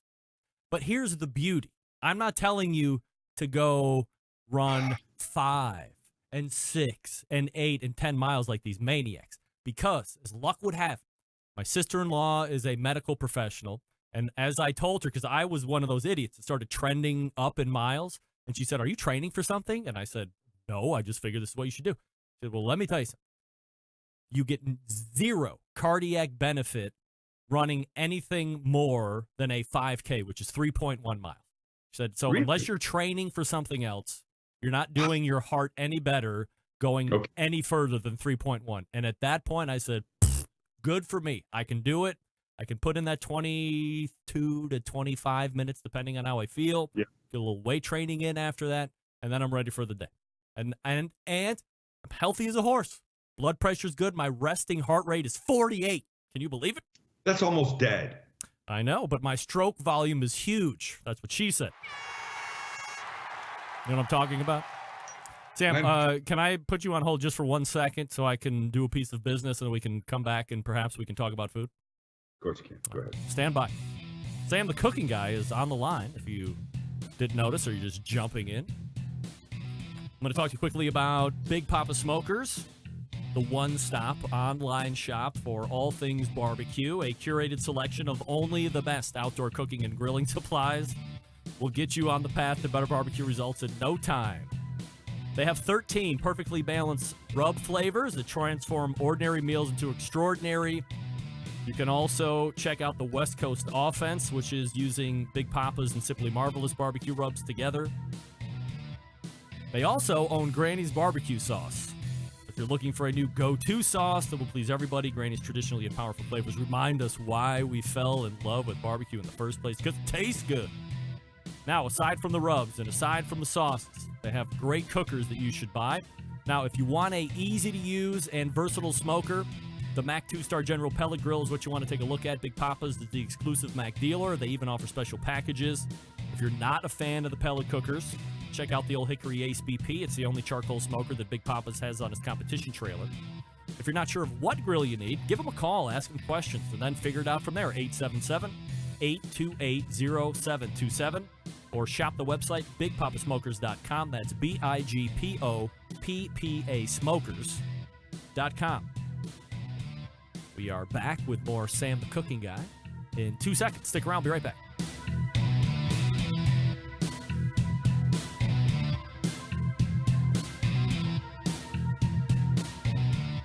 Continuing to produce incredibly mediocre content in an exceptionally professional way. You're listening and watching the Barbecue Central Show. Once again, here's your host, Greg Rampey. Hey, and this portion of the show is being brought to you by, and back at it again, Pit Barrel Cooker. Here we go. Get in some hang time, for crying out loud. It is a sexy drum smoker. You hang meat in it. Up to 8 racks of ribs in the classical version. They also have a Pit Barrel Junior if you want to take a look at that. And the website is pitbarrelcooker.com. And rumor has it, there could be somewhere in the neighborhood of a 50 to 55-gallon version coming out in 2020. We'll get more confirmation from Amber or Noah Glanville a little bit later when we can get them hooked up. Sam, do you have a Pit Barrel Cooker? I don't, but I have a question that I've always had about the Pit Barrel. Oh, yeah? I know people love them. Yeah. How is it that the stuff hanging, the low-hanging fruit, doesn't cook at a faster rate or burn than the stuff at the top? Well, here's all I can tell you. You get the barrel lit, ready to go. Yeah. Okay? And then you put the pieces of rebar, which is basically where the food hangs. Yeah, across the top. Yeah, so then you hang your ribs or your brisket or whatever it is you're cooking, and then you put the top on. Yeah, Go ahead. hang brisket, hang everything, and then you close the top. So however the vent is set at the bottom, that's your intake, obviously. And then the way that the holes at the top that hold that rebar or the hanging rods, if you will, are machined, it's all done with science involved. So are you saying it creates a convection-like environment? Absolutely. It's they call it stationary rotisserie. If that, that's obviously a little counterintuitive, but yeah, I mean, and it's super easy to use. It cooks a little bit hotter temperature than your traditional low and slow, but for an ease of use cooker, and especially if you like the charcoal flavor. Now in my house. Charcoal flavor doesn't help the fact that my neighbor Desmond, kidnapped my Pit Barrel Cooker because he loves it, and it is now on his deck, so I get to look at my cooker on his deck from afar. Him before cooking your backyard. By the way, I have a question. Yeah. Is kidnap a term that anybody in the town of Cleveland should be using? Yeah, why not? I just watched a documentary or special the other night about the guy. Yeah, here's the problem. I just finished that special that was on Friday called Trapped. It was like CBS or ABC, whoever did it. It was a national program. And all through that 2-hour program, the only thing I can think about is, God, I hope Sam, the cooking guy, isn't watching this, because I bet he's thinking about me and how Cleveland kidnaps girls and keeps them in basements for 10 years. I'm looking at the background you've chosen for our episode tonight, and I'm thinking, I realize it's probably not your basement, but it does have a basement look that could have been, Yeah. How far away was that house from you? 25 minutes. Oh, okay. Yeah. So I mean that's seedy west side. I'm in, more palatial east side. Yeah, right. So so let's talk a little bit more about food. Okay. One of my favorite dishes that I rarely eat, and I'm not going to say turkey, although that's up there, is beef stroganoff. And you recently did a beef stroganoff recipe. Can you take us through it? Because I think this is a meal people should be eating this coming weekend. Look, beef stroganoff. So the beef stroganoff that we made was a little different because it was made with steak that was already cooked. Mm-hmm. I did it in the light of how can I put this? Like the way I used to have it was with cubed beef. Cubed beef, which is clearly a less expensive cut. So we elevated it a bit. I cooked a really beautiful ribeye, beautiful medium rare, and then just pushed it off to the side. And then I made what needed to go into this thing, and it was onion and garlic, and it gets cream, and it gets sour cream, and it gets dill, and it gets horseradish, and it gets Worcestershire. What you're really doing is just creating this. Oh, and beautiful egg noodles. You're creating this beautifully flavored environment that steak normally cooks in.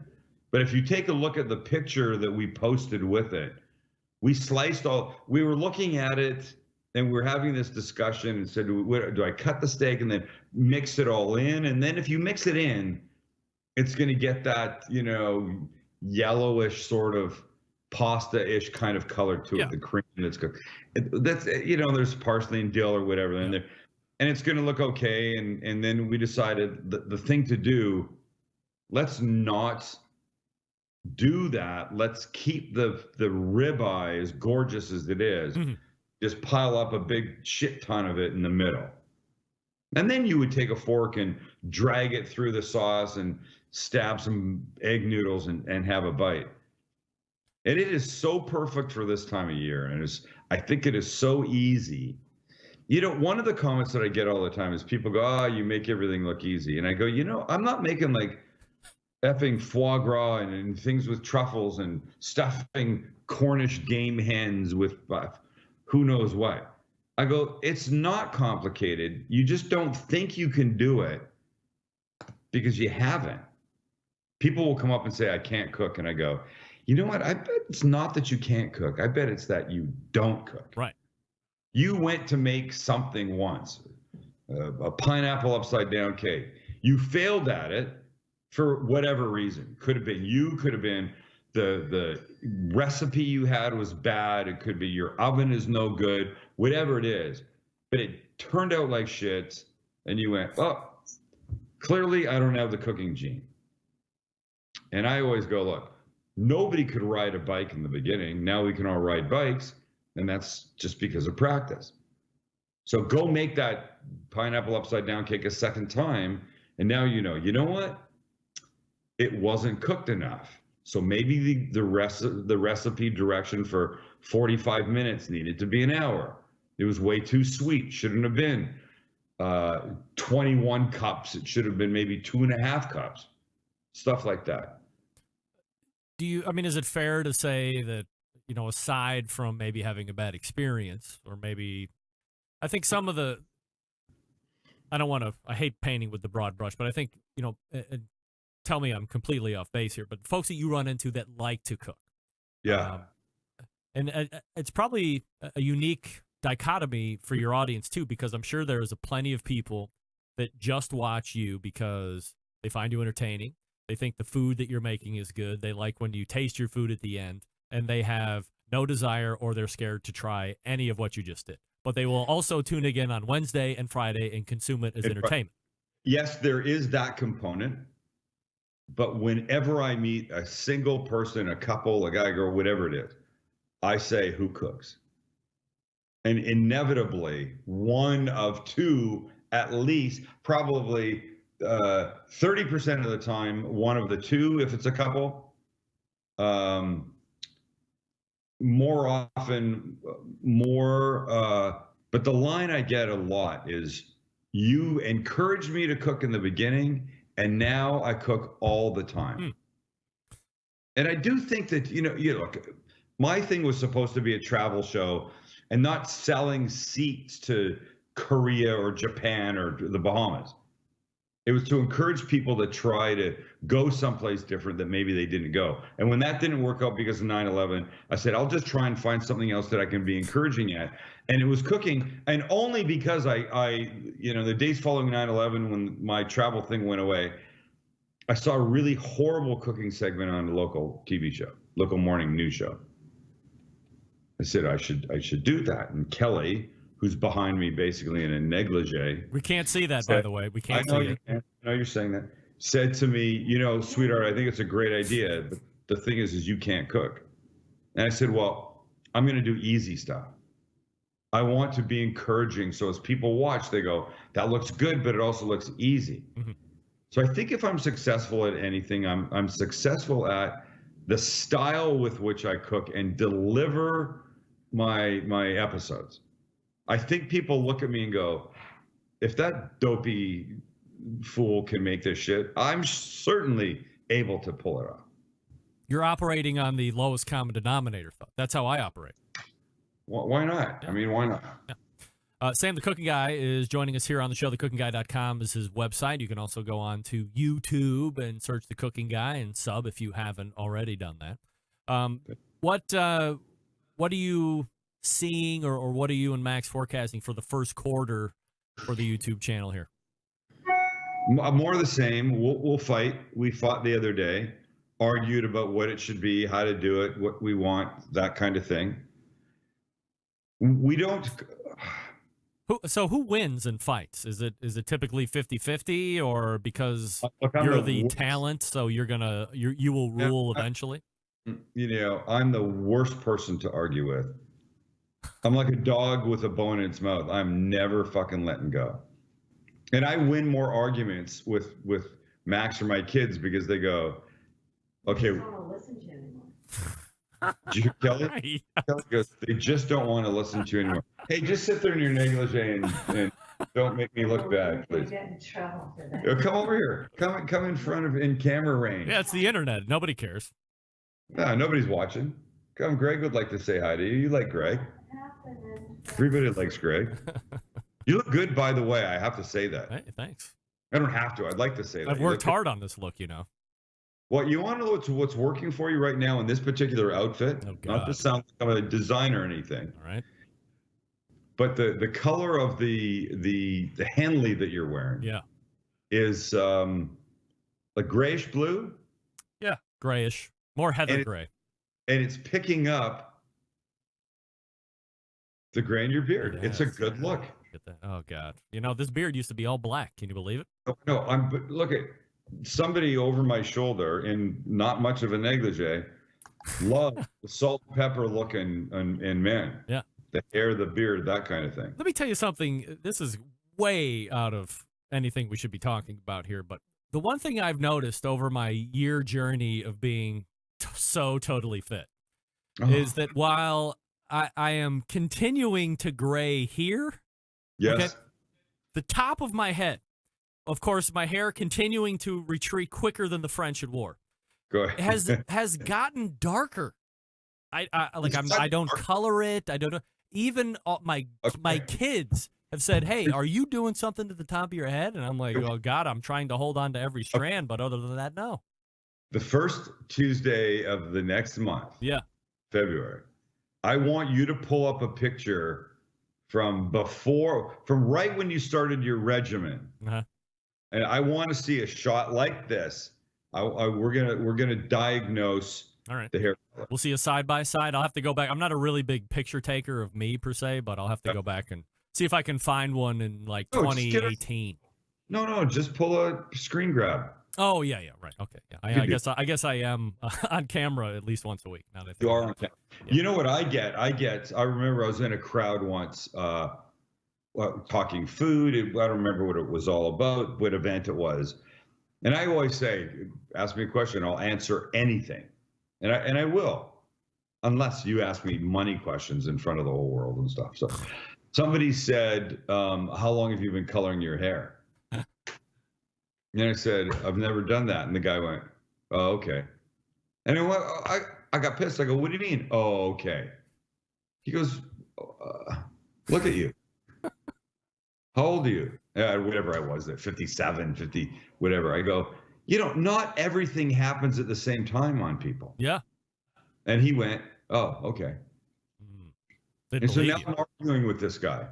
And I don't know how to not argue. I don't know how to win the argument because, unless you did some swab or took a chunk of hair and dipped it in something and sent it to a lab to show there was no color other than natural color. My father didn't really start going gray until he was in his mid-60s. And I have it coming in now, just not that much.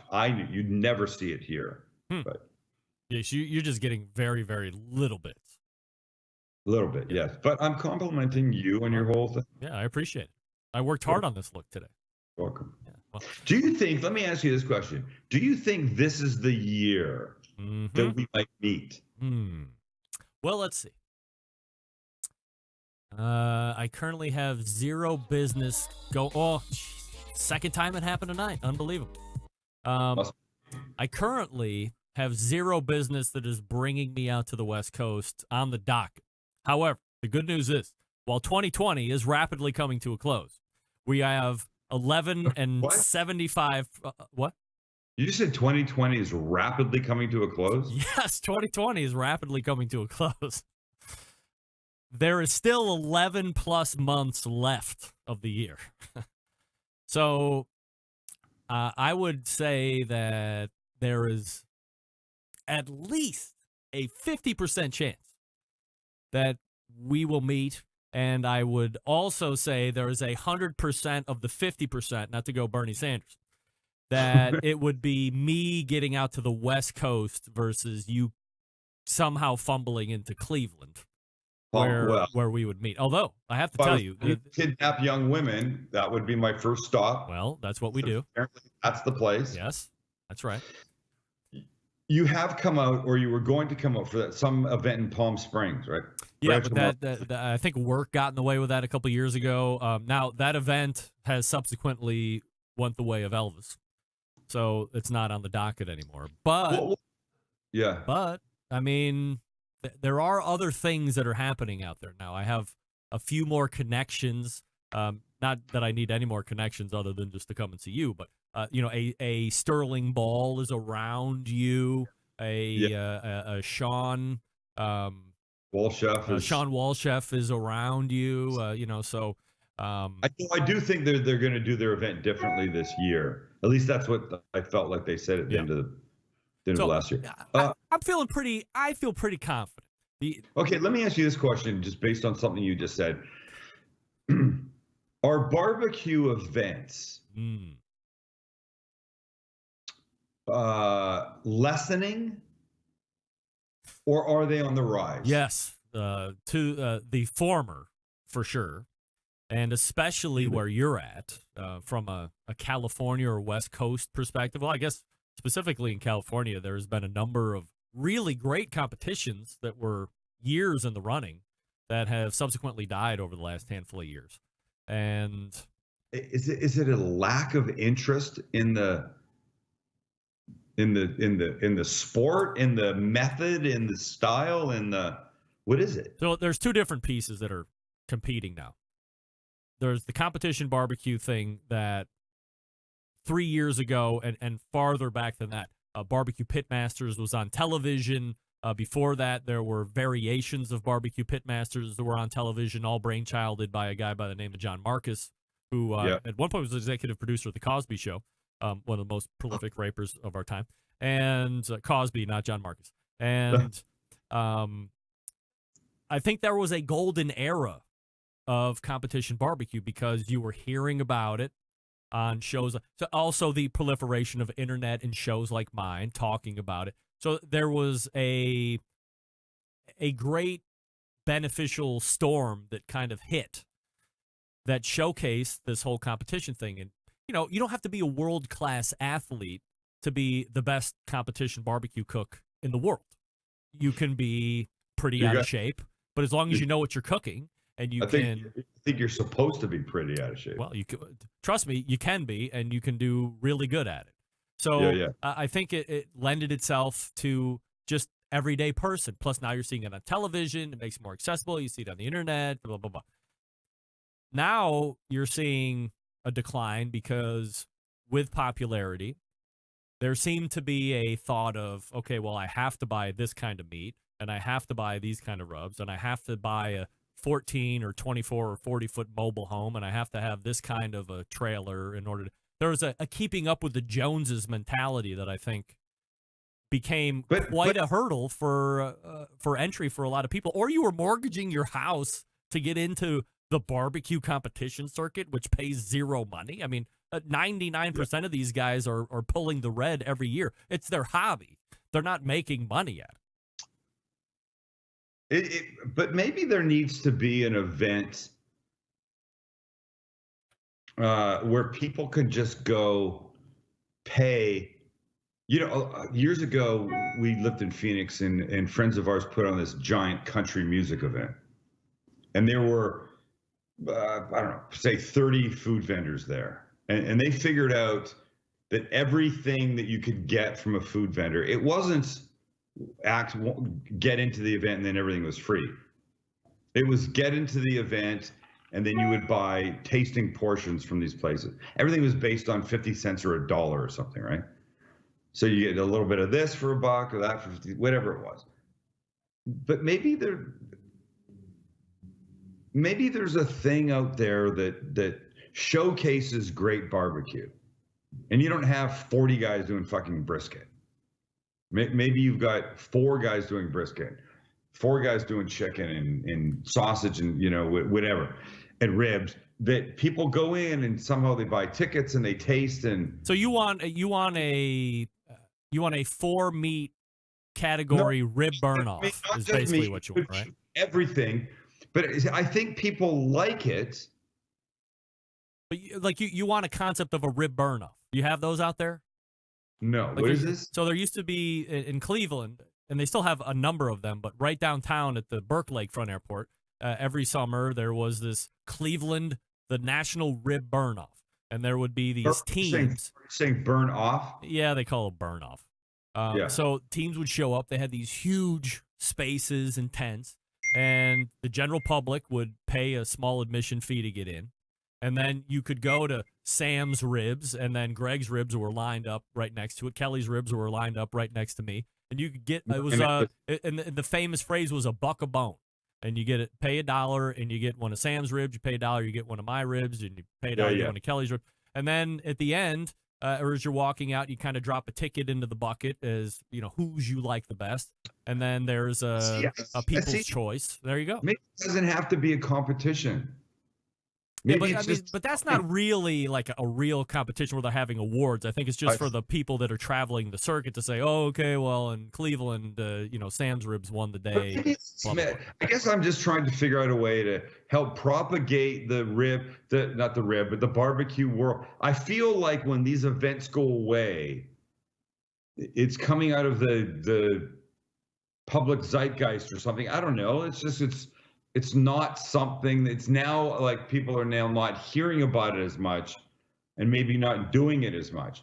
And all the Traeger people of the world are doing a great job at keeping that stuff up there. So here's the other side of that dichotomy that I had referenced. Backyard barbecue and grilling has never been more popular. Every year over the last 5 and 6 or 7 years, it is the most popular it has ever been year over year. So that's the quandary that I find here, that events are, so what is it about events, the competitions, that maybe people don't give a shit about, but they still care enough that backyard is as popular as ever. Well, let's quickly go over this. If we're going to do a barbecue competition, we're going to be in, and let's assume we have all the stuff. Let's assume we are a competition team currently. Yeah. And we're going to go to a competition. So we're going to have to pay entry fee. We're going to have to go buy our meat. We're going to have expense. We're in $1,000, $1,200, $1,500. I mean, if you're not winning, you're just spending money because you must really like it. Now, what about instead of that, Sam and I get together, we pool way less than $1,500. How about $300? And we throw a huge kick-ass party in your backyard in La Jolla or San Diego, or wherever the hell you're at. Yeah, it's going to be super fun. We have these great cookers in the backyard. People are out. They're enjoying it. With the benefit of having that run of competition barbecue and the interest there, people have said, I want to know how to cook barbecue better. I want to know how to cook ribs better. Not get into the competition scene. They just want to cook better. But you know that because people want to cook your stuff. People are telling you, Sam, I want to cook better. It translates into the backyard. And grills and smokers and pellet cookers are going to see unrivaled success, the success that they have never seen this year as Weber is going to be bringing out their first pellet cooker. There's new lines of pellet cookers from other manufacturers, more accessories. The backyard will continue to dominate in 2020. There's no doubt about it. So that's the thing. So maybe the shit needs to change, you know? Maybe it's changing whether, from a competition standpoint, whether you like it or not. Now, will it rebound and see the success that it had a number of years ago? Yet to be determined. But I don't think, and look, you've seen that where your show has changed and you've done things to tweak in order to get, same thing for my show where I might have been a little bit more competition based at first. Gotcha. There has been a noticeable progression towards the backyard with guests and subject matter and all this other stuff. So, it's funny. How about a name change? For who? Instead of Barbecue Central, Backyard Barbecue Central Show. Let's think on that. No. I mean, why do I have to change my name? Oh, that's outrageous. I mean, that's my brand. Are you going to change the cooking guy? Well, if suddenly I became enamored with baking, yes, I might. Sam the baking guy? It's never going to happen, by the way. I do not have that the patience, that sensibility, the detailed nature of cooking the baking requires. Is there that much of a difference? 100%. Really? Cooking that I do is like horseshoes, cooking that I do is more like hand grenades. Close enough is generally good enough.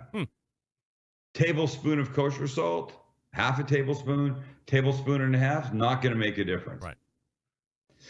Because the sum total of what I'm making is not this big. It's this. It's a casserole dish. It's a soup. It's a stock, whatever. But in baking, if you forget the 1 tablespoon of cornstarch or baking soda or baking, yes, whatever, shit won't rise or get firm or be fluffy or accept the next level of flours, bake whatever stuff has to go in. It's a science. Baking is a science. Yeah. Cooking is whatever. All right, look, I got to go to bed because I got to get up and go to work tomorrow. Okay. So go subscribe to Sam's YouTube channel if you haven't. Go to the website, check out all the cool recipes, and make something this weekend. He wants you to. The cooking guy. On the entire second hour. You what? You heard me. You've never what? Been on the entire second hour. I have. Are you new to the show, Sam? No, I'm usually like a half an hour. I feel like it's been 2.5 hours since we've been talking. And here's my last question. I just want to make sure. Do you take polls? What does that mean? Do you ever give people an A/B choice? Sure, all the time. Choice close. That's what we call it in the sales game. Okay, what do you call it? Choice close. Okay. I want to just make sure that people aren't bored. I feel like you and I've had like the kind of conversation I'm bored. How can you hear her? I was bored a half hour ago. Okay. Outrageous. All right, look here, lady. Get out of here. This feels to me. Wow, you're going to get it when you get off the air. I know, it's awful. People don't know, but you and I talk maybe once a month, maybe twice every 2 or 3 months or something, right? Right. But we have a long conversation. Right. And this feels like those conversations when we're not looking at each other, we're just talking. I just want to make sure people aren't bored by this. I mean, I think we're allowed a little level of indulgence every once in a while. This is more Joe Rogan. I'll let you phrase it for your audience, but I would just be curious to know. I want to come back next month. I want to see your hair on the sides a year ago. And I want to know if people are bored by this nonsense or if it's okay. Because if they're bored by it, we're going to change it up. Right. And we're going to talk about competition barbecue. Yeah, Brian Ashman already weighs in. He says he's not bored. I did see a guy, the cooking Sam, is in here. He said he loves it when you're on the show. Well, I do like the cooking Sam. Smoking so cool. Joe's Pit Barbecue says, let's do more chit-chat. There you go. It is chit-chat. It is. Yeah. So look, you and I are both Howard Stern fans. Yes. No question. And his best interviews, and he's a great interviewer, are ones that are the most comfortable. Yes, conversational, really easy you're just stuff. listening in on a conversation. And I feel like that's what this has been. And I just I want to make sure we don't bore people. Sam likes Japanese mayo. I like Japanese women. That's said by the real Joey B. Look at that guy. What a perv. Thank you, Joey.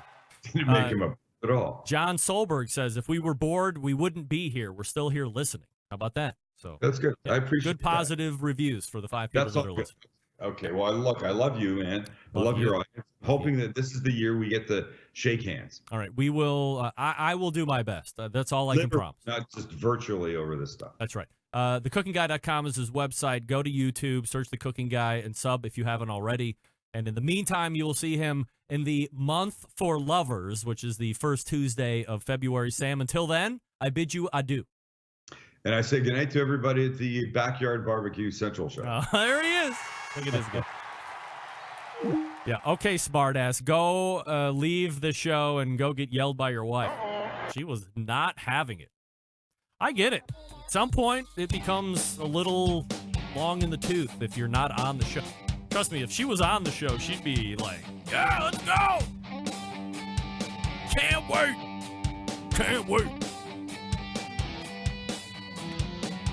But she was listening to the show, and she was probably trying to watch one of the last Christmas shows on Hallmark.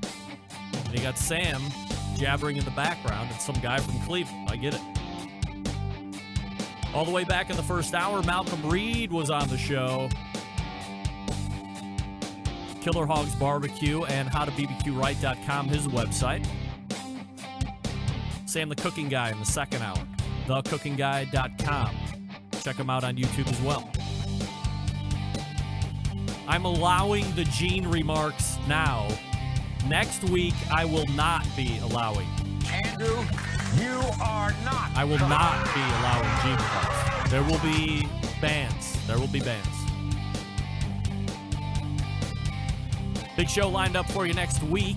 Laura Paul from Smithfield will be in. We will be announcing the Smithfield grant recipients, so get in for that. That's 10:14. Meathead from AmazingRibs.com in on the first hour as normal the second Tuesday. September 11th, 2001. I will never forget. Great to be back with you here live for the first show in 2020. Until next Tuesday at 9 p.m. Eastern. It's your program host and proud U.S. American, Greg Rempe. Good night now.